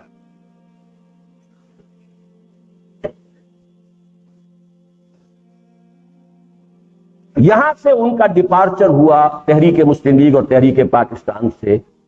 ابتدا میں یہ صرف اختلاف تھا، اور عام طور پر جیسا کہ ہوتا ہے رفتہ رفتہ اس میں مخالفت کا رنگ بھی پیدا ہو جاتا ہے۔ یہ تھے مولانا مودودی۔ جماعت اسلامی کے لوگ جب ثابت کرنے آتے ہیں تحریک پاکستان میں بڑا حصہ ہے مولانا مودودی کا، صحیح کہتے ہیں وہ کہ متحدہ قومیت کے خلاف اور مسلمانوں کی جداگانہ قومیت کے اس بات میں انہوں نے زبردست علمی جہاد کیا، قلمی جہاد کیا۔ علامہ اقبال کے اس معاملے میں سب سے بڑے شارح مولانا مودودی۔ لیکن یہ کہ مسلم لیگ سے اختلاف کیا، قائد اعظم سے اختلاف کیا، اور اگر کہیں کسی کو مل جائیں پاکستان بننے کے بعد جو پہلے 3 پرچے شائع ہوئے تھے ترجمان القرآن کے مولانا مودودی کے اپنے اداریے جو اس میں لکھے ہوئے ہیں، اتنی زبردست چارج شیٹ انہوں نے قائد اعظم پر لگائی تھی، انہیں مجرم گردانا تھا، صرف یہ احتیاط کی تھی کہ قائد اعظم کی بجائے قیادت عظمیٰ کا لفظ استعمال کیا تھا، جنرلائز کر دیا تھا۔ یہ قیادت عظمیٰ اس قابل ہے کہ مجرموں کے کٹہرے میں کھڑا کیا جائے۔ اگر انہیں اندازہ نہیں تھا کہ یہ کچھ ہونے والا ہے پارٹیشن پر تو کودن تھے، بے وقوف تھے، احمق تھے، جاہل تھے۔ اور اگر اندازہ تھا اور پھر یہ سب کچھ کیا تو قاتل ہے۔ یہ تو یہ کہ اب چونکہ چیزیں نکل جاتی ہیں لوگوں کے ذہنوں سے، وہ 3 ابتدائی شمارے کوئی پڑھے۔ لیکن میں پھر عرض کر رہا ہوں کہ پاکستان کے قیام میں ایک دور میں مولانا مودودی کی قلمی کاوشیں اس کی تائید میں رہی ہیں، جب تک کہ انہوں نے علیحدہ جماعت اسلامی نہیں بنا لی۔ اب آئیے جوڑ کا عمل کیسے ہو۔ تاریخی پس منظر، نظریاتی پس منظر، اس کا فرق و تفاوت آپ کے سامنے آ گیا۔ دیوبندی علماء اس وقت اس کے جو سیاسی عناصر ہیں اس کا ایک جنرک نیم ہے جمعیت العلماء اسلام۔ آگے دھڑے ہیں فضل الرحمان گروپ، سمیع الحق گروپ، ایک زمانے میں حقیقی بھی بنی تھی جمعیت العلماء اسلام حقیقی، جیسے یہ ایم کیو حقیقی ہے ایسے ایک حقیقی بھی بنی تھی۔ یہ 3 دھاگے کہاں کے ہیں؟ ایک لڑی 3 میں بٹ گئی۔ جمعیت علماء اسلام جو کہ مولانا مدنی رحمت اللہ علیہ کے مسلک کے قائلین، بارہا ایسا ہوا ہے ان کے زعماء میں سے کسی نے کبھی یہ کہا کہ پاکستان بنانے کے گناہ میں ہم شامل نہیں تھے، کھلم کھلا الفاظ میں برات صاحب، پاکستان بنانے کے گناہ میں ہم شامل نہیں تھے۔ یہ وہ مکتب فکر ہے، جوڑتے جائیے، سیاسی مکتب فکر، مذہبی مکتب فکر۔ ان کا یہ ہے کہ یہ دونوں دھڑے جو ہے، پھر یہ کہ بریلوی مکتب فکر کے علماء کا جنرک نیم ہے، یہ جنرک نیم سمجھتے ہیں نا، ایک زمانے میں بھٹو کے دور میں دوائیوں کے جنرک نیم رکھے گئے تھے، ایک ہوتے ہیں ٹریڈ مارکس کے نام اور ایک جنرک۔ تو جنرک نیم جمعیت علماء اسلام، اس کے دھڑے فضل الرحمان گروپ، سمیع الحق گروپ، حقیقی، غیر حقیقی، اور بھی کچھ ہوں گے۔ بریلوی مکتب فکر کے علماء کی تنظیم، جنرک نیم جمعیت علماء پاکستان، اس کے بھی 2 دھڑے تو نمایاں ہیں ہی، مولانا نورانی گروپ اور مولانا عبدالستار نیازی گروپ، اور بھی کہیں جمعیت المشائخ کے عنوان سے، کہیں کسی اور حوالے سے مختلف چیزیں بنتی رہتی ہیں۔ کبھی حنیف طیب صاحب نے بھی کوئی اپنا گروپ تھوڑا سا بنایا تھا۔ اب ان سے میں عرض کروں گا، گزارش کروں گا کہ بھائی اس بہت بڑے امت کے اتحاد سے پہلے خدا کے لیے ان دھاگوں کو تو بٹ لو۔ جمعیت علماء اسلام تو ایک ہو جائے، سوائے شخصی قیادت کے اختلاف کے کون سا جھگڑا تمہارے مابین ہے؟ تمہارا سیاسی پس منظر ایک، تمہارے عقائد ایک، تمہارا مسلک ایک، تم بھی حنفی وہ بھی حنفی، تمہارے بزرگ ایک، وہی مولانا مدنی وہی مولانا تھانوی تم سب کے بزرگ ہیں، وہی مولانا امداد اللہ بہادر مکی حاجی صاحب، جمع کیوں نہیں؟ اسی طرح علماء پاکستان سے گزارش، خدا کے لیے ان تین دھاگوں کو جوڑ کر ایک بڑی جڑی بڑھاؤ، ایک لڑی بڑھاؤ۔ اس میں بھی ظاہر بات ہے کیا کیا اختلاف، وہ تو دیوبندی ہیں، آپ تو بریلوی ہیں، اور پھر یہ کہ چونکہ یہ دونوں تصوف کے قائل بھی ہیں، عام طور پر آپ کو جو بریلوی ہوں گے ان کے ناموں کے ساتھ قادری ملے گا، دیوبندیوں کے ساتھ عام طور پر جو ہے چشتی صابری ہے، لیکن مولانا احمد علی قادری تھے رحمت اللہ علیہ، یہاں کوئی فرق نہیں، حنفی بھی ہے اور متصوف مزاج بھی ہے۔ لہذا خدا کے لیے پہلے یہ دونوں جو ہیں یہ جڑیں اور پھر آپس میں جڑیں، جس کی کہ ایک شکل ہوئی بھی تھی ایک زمانے میں، نورانی میاں اور مولانا فضل الرحمان نے ایک اتحاد قائم کیا، لیکن یہ اتحاد ادھر ابھی دھڑے نہیں جڑے تھے، دھاگے جڑے نہیں اور اوپر لڑی جڑ رہی ہے، یہی غیر منطقی بات تھی۔ اتحاد کرنا تو پہلے ان دھاگوں کو تو بٹ لو، جمعیت علماء اسلام کے دھڑے تو پہلے ایک ہو جائیں اور جمعیت علماء پاکستان کے دھڑے تو ایک ہو جائیں، پھر اس کو آگے بھی بٹا جا سکتا ہے، اس میں قطعاً کوئی مسئلہ ہے ہی نہیں۔ حنفی وہ حنفی تم، وہی تصوف کا مسلک تمہارا، تصوف کا مسلک ان کا، وہی تمہارا نصاب سارا، جو بھی دارالعلوم دیوبندی ہو بریلوی ہو، ایک ہی نصاب، عقائد کے امہات الکتب ایک ہیں، اصول فقہ کی کتابیں ایک ہیں، منطق کی کتابیں ایک ہیں، فلسفے کی کتابیں ایک ہیں، حدیثیں ایک ہیں، قرآن تو ہے ہی ایک۔ ہاں ثالث و ثلاثہ جو اہل حدیث حضرات ہیں ان کا معاملہ یہ ہے کہ بہرحال ان کا ان کے ساتھ جوڑ نہیں ملتا، اس لیے کہ وہ ایک فقہی مسلک کے طور پر بالکل ایک علیحدہ ان کی ایک حیثیت ہے، لیکن ان کے بھی بہت سے دھڑے، آج کل کو نام زیادہ نہیں آ رہے ہیں، لیکن ایک زمانے میں حافظ احسان الہی طاہر کا دھڑا اور دوسری طرف فضل حق صاحب کا دھڑا، مختلف دھڑے تھے۔ پہلا مرحلہ تو یہ ہے کہ یہ ہر مسلک کے لوگ جو ہیں کم سے کم اپنے دھاگوں کو، اگر واقعی چاہتے ہو کہ یہاں اسلام آئے، اگر یہ خالی نعرہ نہیں ہے، پولیٹیکل سلوگن نہیں ہے، اگر حقیقتاً کچھ کرنے کا ارادہ ہے، اگر صورتحال کی سنگینی کا کوئی اندازہ ہے، بیرونی اور اندرونی خطرات کا کوئی اندازہ ہے، اس سے اتفاق ہے کہ یہاں کے سارے مسائل کا حل ایک ہی ہے کہ یہاں اسلام قائم کیا جائے، تو خدا کے لیے اپنے پیٹی ڈیفرنسز کو ختم کرو، اور اس کی ترتیب یہی ہوگی۔ ایک دوسرے اعتبار سے دیکھیے، دیوبندی حلقے سے ایک زبردست تبلیغی تحریک اٹھی، تبلیغی جماعت، خالص غیر سیاسی، تبلیغی اصلاحی جو چاہے کہیں، 70 برس سے زیادہ کی عمر ہو چکی ہے اس جماعت، بلا مبالغہ کروڑوں لوگ اس کے ساتھ ہیں، لاکھوں فعال ہیں، بہت بڑی تنظیم، اور اس میں ہر طبقے کے کراس سیکشن آپ کی پوری سوسائٹی کا موجود ہے، علماء بھی ہیں، فوجی آفیسرز اور جوان بھی ہیں، سول ملازمین بھی ہیں، تاجر بھی ہیں، زمیندار پہلے نہیں تھے، اب کچھ ادھر زمینداروں کا بھی رجحان ہو گیا، یہ بہت بڑی تحریک، خالص غیر سے۔ لیکن اس کے رد عمل میں اب بریلوی طبقہ دعوت اسلامی کے نام سے اس کا ایک ری پرنٹ کہہ لیں، کاربن کاپی کہہ لیں، یہ 12 ربیع، عمر بہت تھوڑی ہے، اس میں صرف لوور مڈل کلاس کا تاجر یا دستکار یا ملازم ہے، اوپر کے طبقات کے لوگ میرے علم کی حد تک اس میں نہیں ہے، لوور مڈل کلاس، مڈل کا بھی اپر مڈل کلاس نہیں۔ لیکن ان سے بھی میں یہی کہوں گا، جوش و خروش ہے، نئی نئی تحریک ہے، کہ بھائی تم بھی حنفی وہ بھی حنفی، تم بھی صوفی مزاج رکھنے والے وہ بھی صوفی مزاج رکھنے، پھر یہ فرق کیوں؟ کیوں یکجا نہیں ہوتے؟ مل کر کوشش کرو، دین کی دعوت دو، اپنے مخصوص شاعر کی دعوت نہ دو۔ یہ ہری پگڑی ہوگی تو پہچانا جائے گا یہ فلاں ہے، یہ تو تفرقہ پیدا کرنے والی بات ہے۔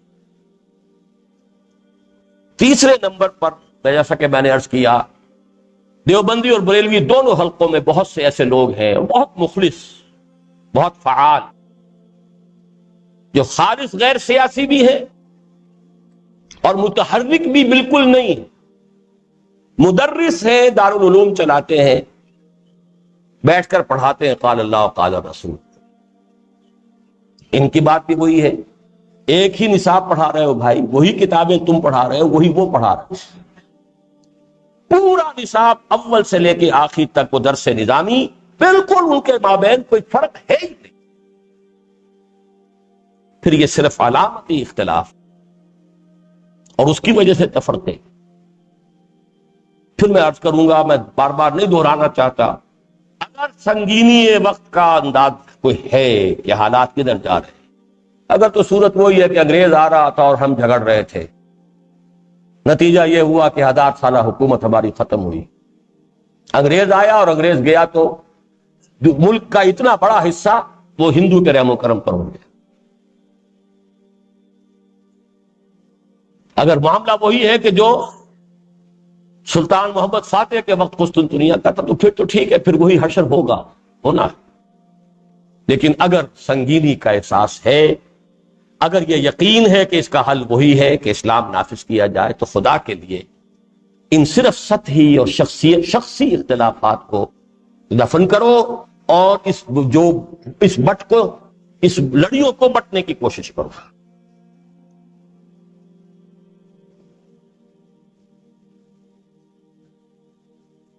نمبر 4، اب 2 تحریکوں کا میں نام لے رہا ہوں آج، چونکہ میں چاہتا ہوں پورا تجزیہ مکمل ہو۔ تحریک منہاج القرآن اور تنظیم الاخوان، ان دونوں میں پہلی کے قائد ڈاکٹر علامہ محمد طاہر القادری صاحب، دوسرے کے قائد مولانا محمد اکرم آوان صاحب۔ دونوں کے بارے میں جان لیجئے کہ یہ بہت حد تک فرقے واریت سے بالاتر ہے، اگرچہ اس میں کوئی شک نہیں کہ زیادہ سپورٹ دونوں کو بریلوی مکتب فکر سے ہی ملتی ہے، لیکن یہ کہ انہوں نے اس کو ایشو نہیں بنایا۔ حق کی بات، انصاف کی بات کرنی چاہیے، اس کو اپنا اصل ایشو نہیں بنایا۔ اسی لیے کٹر بریلوی مولانا طاہر القادری سے خوش نہیں ہے، کٹر دیوبندی بھی مولانا اکرم آوان صاحب سے خوش نہیں ہے، اس لیے کہ انہوں نے اس تقسیم کو کسی درجے میں بھی اپنایا نہیں۔ دوسرے یہ کہ اس میں بھی کراس سیکشن جو ہے پوری سوسائٹی کا موجود ہے، سول اینڈ ملٹری بیوروکریسی، وکلاء، ٹیچرز، پروفیسرز، تاجر، دونوں میں ہے۔ تیسری قدر مشترک جو ان کے اندر ہے، جو مجھ سے مزاجی بعد کی بنیاد ہے، وہ یہ ہے کہ ان دونوں کے ہاں خوابوں کا اور روحانیات کا تذکرہ جو ہے وہ اتنا آؤٹ آف پروپورشن ہے کہ مجھے حضور اور صحابہ اور تابعین اور تبع تابعین میں نظر نہیں آتا۔ میں یہ نہیں کہہ سکتا خواب جھوٹے ہیں کہ سچے ہیں، یہ تو اللہ جانے، اور خواب دیکھا بھی ہے کہ نہیں دیکھا یہ بھی اللہ جانے۔ خواب میں جسے دیکھا ہے وہ کون تھا، وہ فرشتہ تھا یا کوئی شیطان تھا، وہ بھی اللہ جانے۔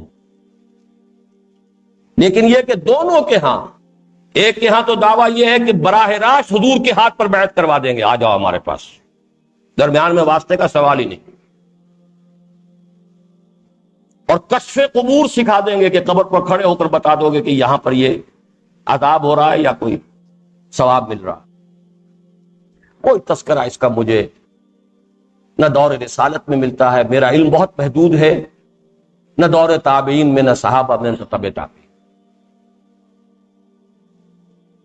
حضور صلی اللہ علیہ وسلم کا جسد مبارک ابھی رکھا تھا، ابھی تو زیر زمین نہیں گیا تھا، اور خلافت کا مسئلہ اٹھ کھڑا ہوا تھا۔ کسی نے نہیں کہا کہ میں مراقبہ کر کے حضور سے پوچھ لیتا ہوں،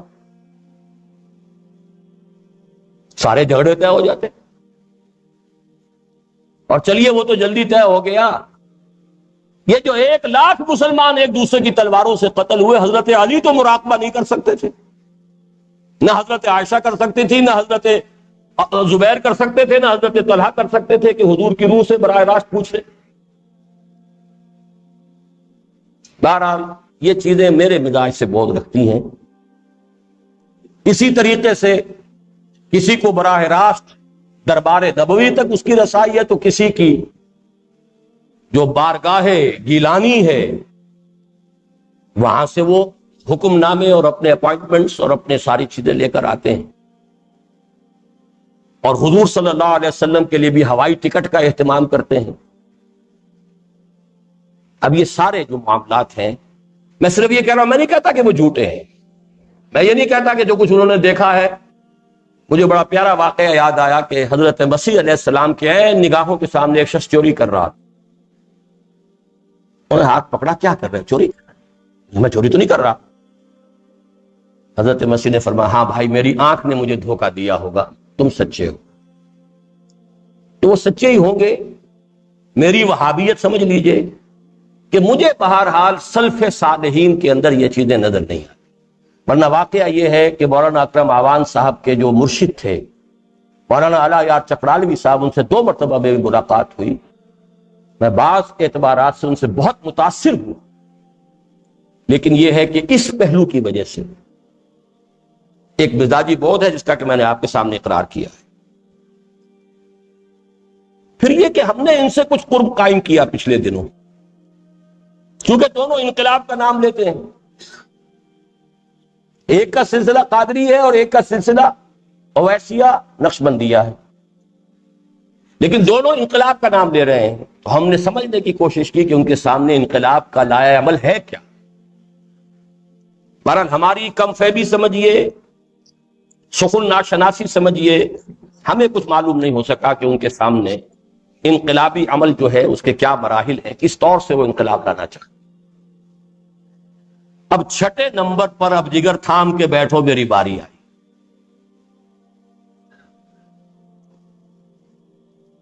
علامہ اقبال کے انقلابی فکر اور مولانا ابوالکلام آزاد کی حزب اللہ 1912 میں قائم ہوئی، 13 میں. علامہ اقبال کی ملی شاعری جس کا ڈنکا 1908 میں بج چکا تھا. ان 2 اکابر سے فیض یاب ہو کر مولانا مودودی میدان میں آئے. 1941 میں انہوں نے جماعت قائم کی. اس سے پہلے انہوں نے اولاً جمعیت علماء ہند پر تنقید کی، متحدہ قومیت کی مخالفت میں، جیسا کہ عرض کر چکا ہوں. اس سے گویا کہ قومی تحریک کو تقویت پہنچی. پھر مسلم نیشنلزم کو بھی اسلام کے خلاف قرار دیا اور گویا کہ مسلم قومی تحریک مسلم لیگ سے علیحدگی اختیار کی. سن 41 میں انہوں نے ایک جماعت قائم کی، اور یہ جماعت اس وقت کی تمام جماعتوں میں اس اعتبار سے منفرد ہے، ایک شخص کی دعوت، ایک شخص کے فکر پر قائم ہونے والی جماعت. اس کے جو اوصاف عمدہ ہیں، اعلیٰ ہیں اور آج تک بھی برقرار ہیں، وہ نوٹ کیجیے. نمبر 1 یہ کہ یہ فرقہ واریت سے بالکل بالغ ہے، کوئی تعلق. اسی بنا پر کوئی انہیں وہابی کہہ دیتا ہے، کوئی غیر مقلد بھی کہہ دیتا ہے، لیکن فرقہ واریت اور مسلک سے انہوں نے اپنے آپ کو بلند رکھا ہے. جماعت اسلامی کی دعوت کے اندر کسی مسلک یا کسی فرقے کی طرف دعوت شامل نہیں. اصل دین، اس کی تفہیم، دعوت دین اور اقامت دین کی جد و جہد کی دعوت، یہ اس تحریک کا بنیادی فکر تھا.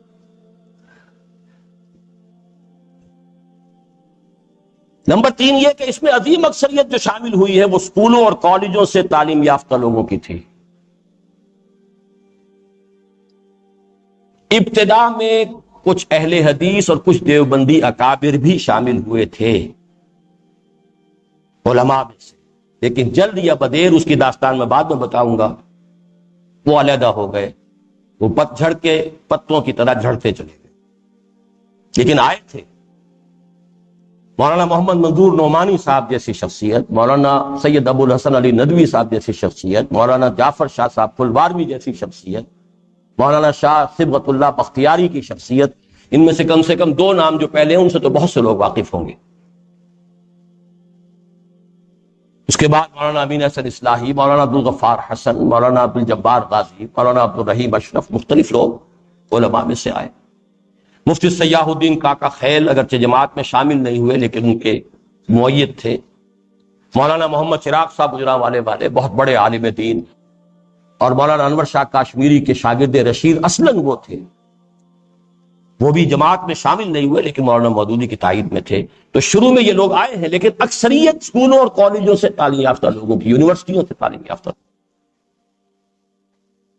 سیاسی موقف بھی ان کا یونیک تھا، جیسا کہ میں پہلے بیان کر چکا ہوں، اب چونکہ وہ موضوع آ رہا ہے تو اس لیے میں اس کو گنوا رہا ہوں۔ متحدہ قومیت کی مخالفت، یہ گویا کہ تائید ہو گئی تھی مسلمانوں کی قومی تحریک کی۔ مخالفت تھی مولانا مدنی رحمۃ اللہ علیہ اور ان کے ساتھیوں، اور اب مولانا ابوالکلام آزاد کے ساتھیوں کی۔ لیکن تحریک پاکستان سے علیحدگی، اور علیحدگی سے آگے بڑھ کر آخری ایام میں مخالفت تک۔ پانچواں جو نقطہ ان کا اہم ترین ہے وہ یہ ہے کہ ایک بہت کلیئر کانسیپٹ دیا کہ اسلامی حکومت دنیا میں کیسے قائم ہو سکتی ہے۔ یہ مولانا مودودی کا چھوٹا سا کتابچہ ہے، اسلامی حکومت کیسے قائم ہوتی ہے۔ انگریزی میں وہ ملتا ہے پروسیس آف اسلامک ریولوشن کے نام سے، عربی میں ملتا ہے منہاج الانقلاب الاسلامی کے نام سے، یا منہج الانقلاب الاسلامی۔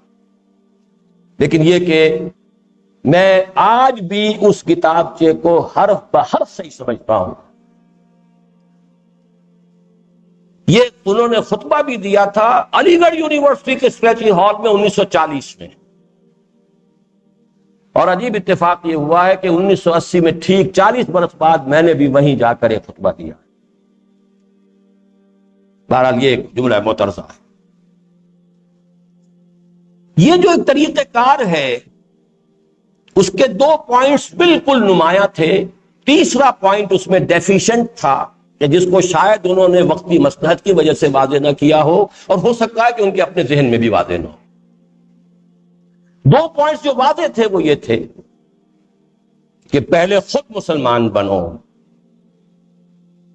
عملی مسلمان، نام کے مسلمان نہیں، حلال اور حرام پر کاربند، پابند، حرام سے مجتنب، فرائض کے پابند۔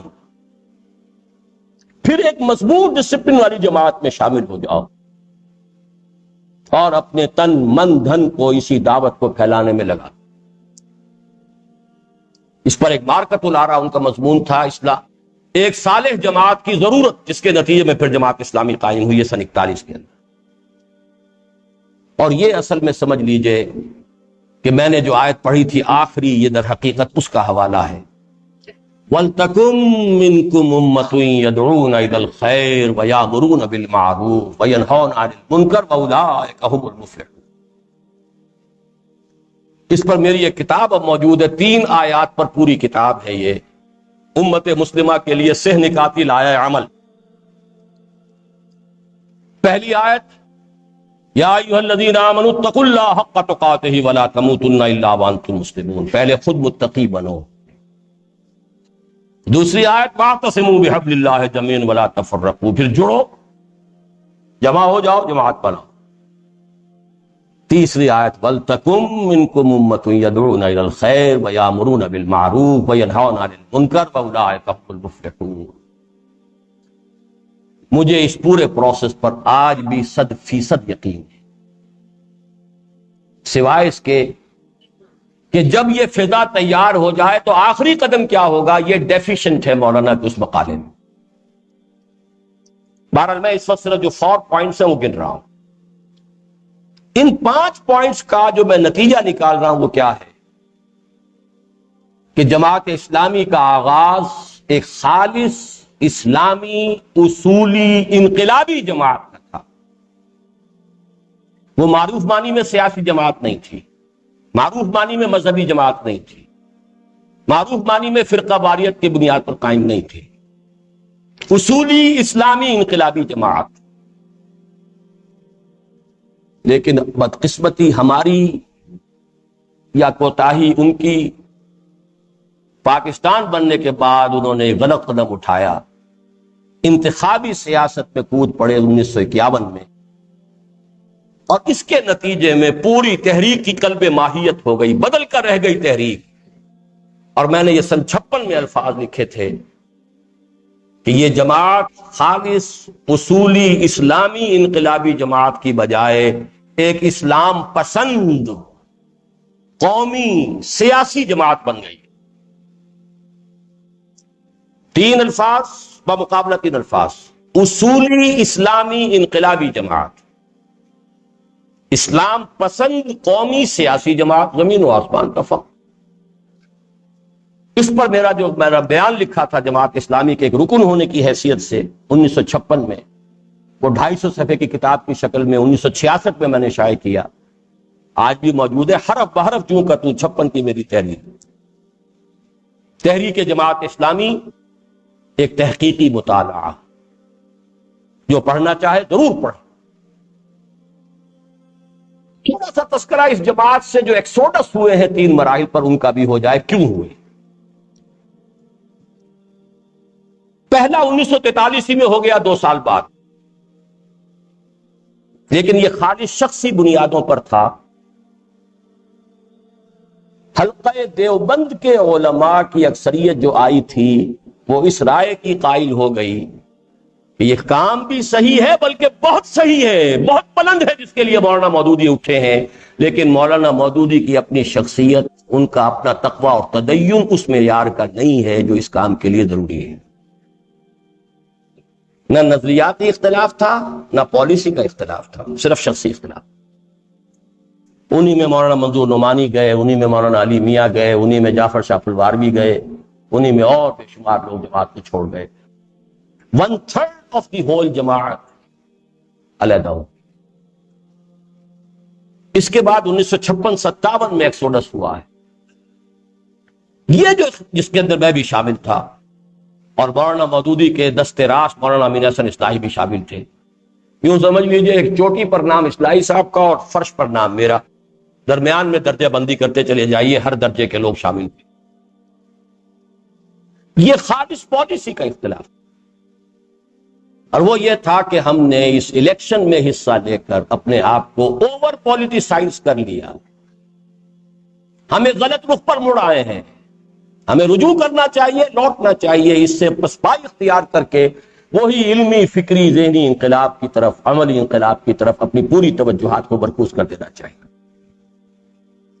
اس مرحلے پر تقریباً تمام اہل حدیث علماء بھی جماعت سے نکل گئے۔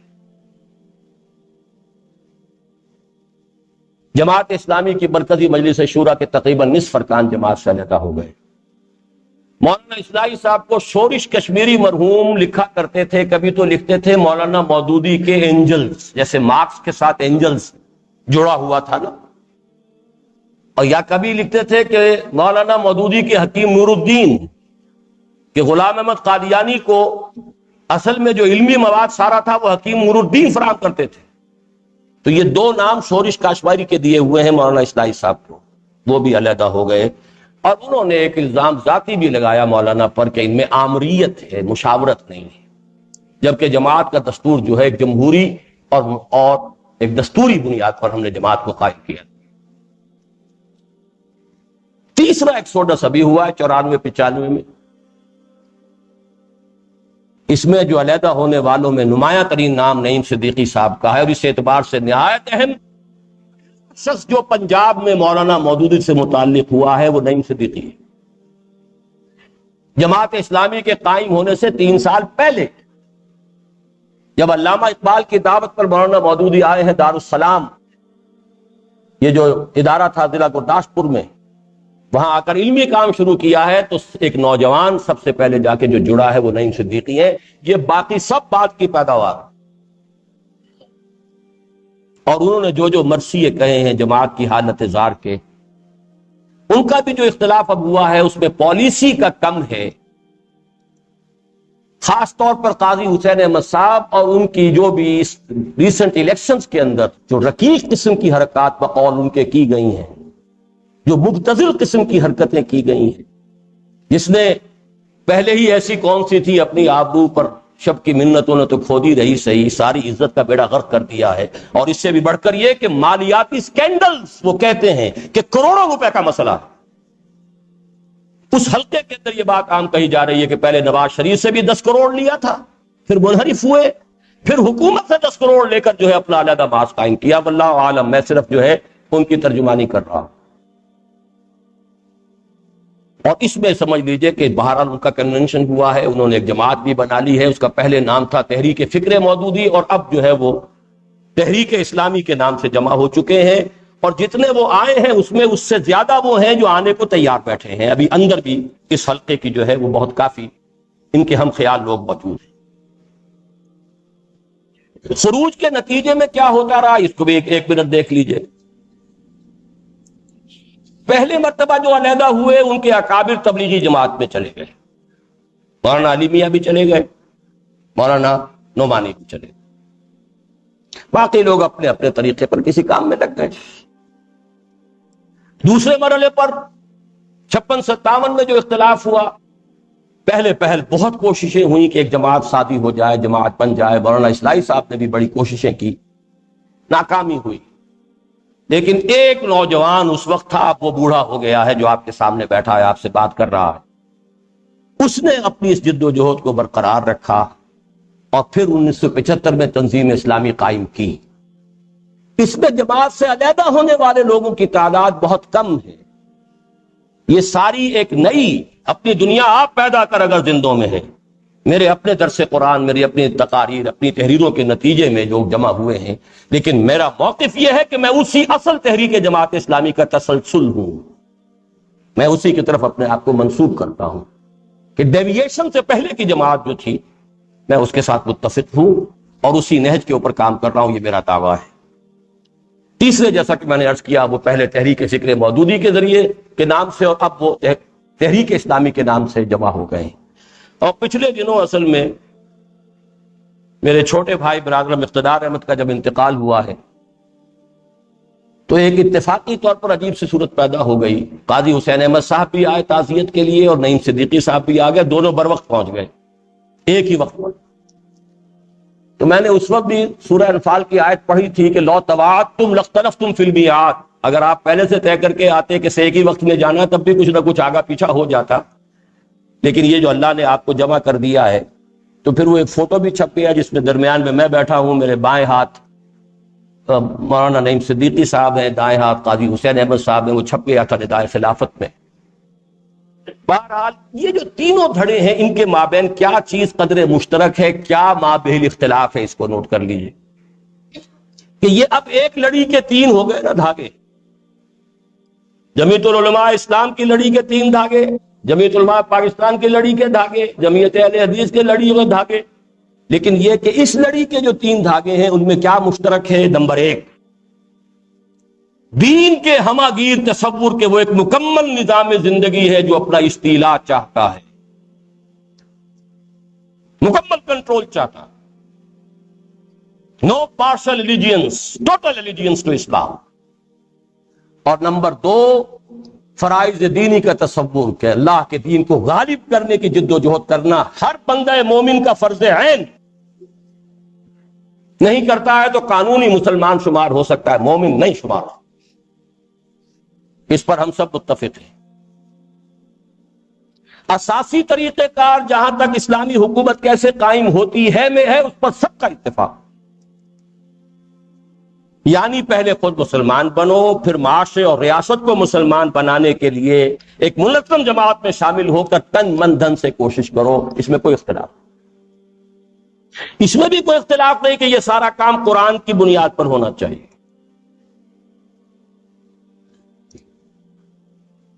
ایک بات نوٹ کر لیجئے، مولانا مودودی ایک بہت بڑے مصنف تھے، مفکر تھے، ان کی بعض علمی تعبیرات، بعض علمی آراء اس سے اختلاف ہو سکتا ہے، لیکن میں اس وقت جماعت اسلامی کی بات کر رہا ہوں، مولانا مودودی کی بات نہیں کر رہا۔ ایک شخص نے ہزاروں صفحے لکھے ہیں، اس میں کیا کیا لکھا ہے، اس میں کچھ چیزوں سے اختلاف ہو سکتا ہے، مجھے علامہ اقبال کی بات چیزوں سے اختلاف ہے، یہ تو ایک الگ بات ہے بالکل۔ اختلاف تو ہم صرف ایک شخصیت ہے جس سے نہیں کر سکتے، اور وہ محمد رسول اللہ صلی اللہ علیہ وسلم۔ باقی ابو بکر سے بھی اختلاف ہو سکتا تھا اور ہوا تھا۔ حضرت عمر نے فرمایا تھا کہ نہیں، یہ مانعین زکوٰۃ کے خلاف جہاد نہ کیجیے، قتال مت کیجیے، رائے دی تھی۔ اختلاف حضرت عمر کے زمانے میں ہو گیا تھا، مفتوحہ ممالک کی زمینوں کا کیا مسئلہ ہونا چاہیے، بہت دیر تک جھگڑا چلتا رہا، اختلاف تو علمی مسائل، تعبیرات، تشریحات، اس سے قطع نظر جو اصل تحریک ہے، میں نے 2 پوائنٹس آپ کو گنوا دیے ہیں۔ ایک یہ کہ دین کا تصور اور فرائض دینی کا تصور، یہ قدر مشترک، اساسی طریقہ کار جس کی ایکسپوزیشن جو ہے وہ اسلامی حکومت کیسے قائم ہوتی ہے نامی پمفلٹ میں متفق علیہ، جس کی شرح کیا ہے کہ پہلے خود مسلمان بنو، حلال اور حرام پر کار بند ہو، پھر جڑو، طاقت بنو، اور یہ طاقت اب استعمال ہوگی دین کو غالب کرنے۔ البتہ یہ دین کے غلبے کے لیے آخری کیا قدم ہوگا، یہ ہے بنائے نزاع ہمارے مابین، اور وہ کیا ہے؟ الیکشن۔ تنظیم اسلامی کا موقف اس اعتبار سے سخت ترین ہے کہ الیکشن سے کچھ حاصل نہیں ہوگا، میں تفصیل بعد میں عرض کروں گا۔ تحریک اسلامی نعیم صدیقی صاحب کے زیر قیادت بھی تقریباً تائب ہو چکی الیکشن سے۔ البتہ جماعت اسلامی، اگر اس کی تعبیر میں کروں، یعنی قیادت میں قاضی حسین احمد اینڈ کو، اور عام ان کے کارکن جو اسی سیاسی دور میں جن کی بھرتی ہوئی ہے، وہ اس پر عازم ہیں، جازم ہیں کہ الیکشن میں حصہ لینا، دین تو ہے ہی نام اس کا۔ اب ذرا چند منٹوں میں سمجھ لیجئے کہ میرا اور تنظیم اسلامی کا اب تک کا موقف کیا ہے الیکشن کے بعد۔ پہلی بات یہ ہے کہ ہمارے نزدیک تاریخ انسانی میں آج تک کوئی انقلاب، اور انقلاب سے مراد ہے پولیٹیکو سوشو اکنامک سسٹم میں کوئی بنیادی تبدیلی انتخابات کے ذریعے سے نہیں آیا۔ یہ ہسٹوریکل پروف ہے۔ نہ امام خمینی کی حکومت بن سکتی تھی ایران میں انتخابات کے ذریعے سے، اور نہ معاذ اللہ معاذ اللہ معاذ اللہ محمد الرسول اللہ مدینے کے اندر اور پھر عرب کے اندر اسلامی حکومت قائم کر سکتے تھے انتخابات کے ذریعے۔ یہ میں نے 1400 برس کے فصل سے 2 مثالیں دے دی، درمیان میں گیپ جو ہے آپ فل کر لی۔ ہمارے نزدیک الیکشن ہوتے ہیں کسی قائم نظام کو چلانے کے لیے، بدلنے کے لیے نہیں۔ امریکہ میں ڈیموکریٹس اور ریپبلکنز ہو، نظام جو ہے وہاں کا اس پر وہ متفق ہے۔ باریک سا فرق ہوگا، کوئی ٹیکسیشن پالیسی کا ہوگا، کوئی ہیلتھ پالیسی پر بہت پچھلے دنوں چکر چل رہا تھا، یہ ہوگا، لیکن نظام پہ وہ متفق ہے۔ انگلستان میں لیبر ہو، کنزرویٹو ہو، نظام پر ان کا اتفاق ہے۔ امیگریشن پالیسی پر اختلاف ہو سکتا ہے، ٹریڈ یونین پالیسی پر اختلاف ہو سکتا ہے، تھوڑا دوسری۔ الیکشن ہوتے ہیں کسی نظام کو چلانے کے لیے، بدلنے کے لیے نہیں۔ نمبر 3، یہ کتنے ہی صاف ہوں، کتنے ہی شفاف ہوں، کتنے ہی ٹرانسپیرنٹ ہوں، کتنے ہی غیر جانبدار ہوں، منصفانہ ہوں، جو اکنامک پاور بیسز ہوں گے ملک میں انہی کو ریفلیکٹ کریں گے۔ جاگیرداری بنیادی نظام ہے، جاگیردار آئے گا 80%، 20% ڈگڈگی بجاتے رہیں گے بیٹھے ہوئے، کھیل جو ہے اصل جو ہے وہ تو چلے گا اسی کا جو جاگیردار، چاہے وہ روٹی کپڑا مکان کے نعرے پہ آیا ہو، چاہے وہ کسی اور نعرے پہ آیا ہو، لیکن جاگیردار جاگیردار ہے۔ Feudal is a feudal to his bones. Bhutto کو اللہ نے موقع دیا تھا، اگر وہ سنسیئر ہوتا اپنے سوشلزم کے لیے، وہ اس ملک کا ماؤ زے تنگ بن سکتا تھا، but he proved to be a feudal. He couldn't outgrow his feudal skin. لہذا اب بھی جب بھی الیکشن ہو جائے آپ پھر کر لیجئے، ابھی اب پھر ہو رہی ہے انٹرم کے 2 کے انتخابات کے نتیجے آپ نے دیکھ لیے، کچھ نام بدل جائیں گے، کچھ چہرے بدل جائیں گے، بات وہی کی بن گئی۔ ایک بہت بڑے جاگیردار کا پوتا آپ کا صدر ہے، سر جمال خان لغاری کا پوتا، ایک بہت بڑے جاگیردار تمندار کی پوتی آپ کی وزیر اعظم ہے، شاہ نواز بھٹو، دونوں سروں کی اولاد ہے۔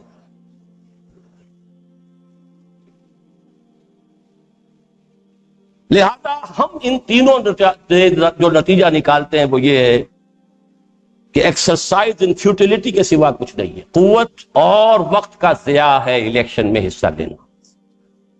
تاہم دوسرا موقف یہ بھی ہمیشہ رہا ہے، حرام نہیں ہے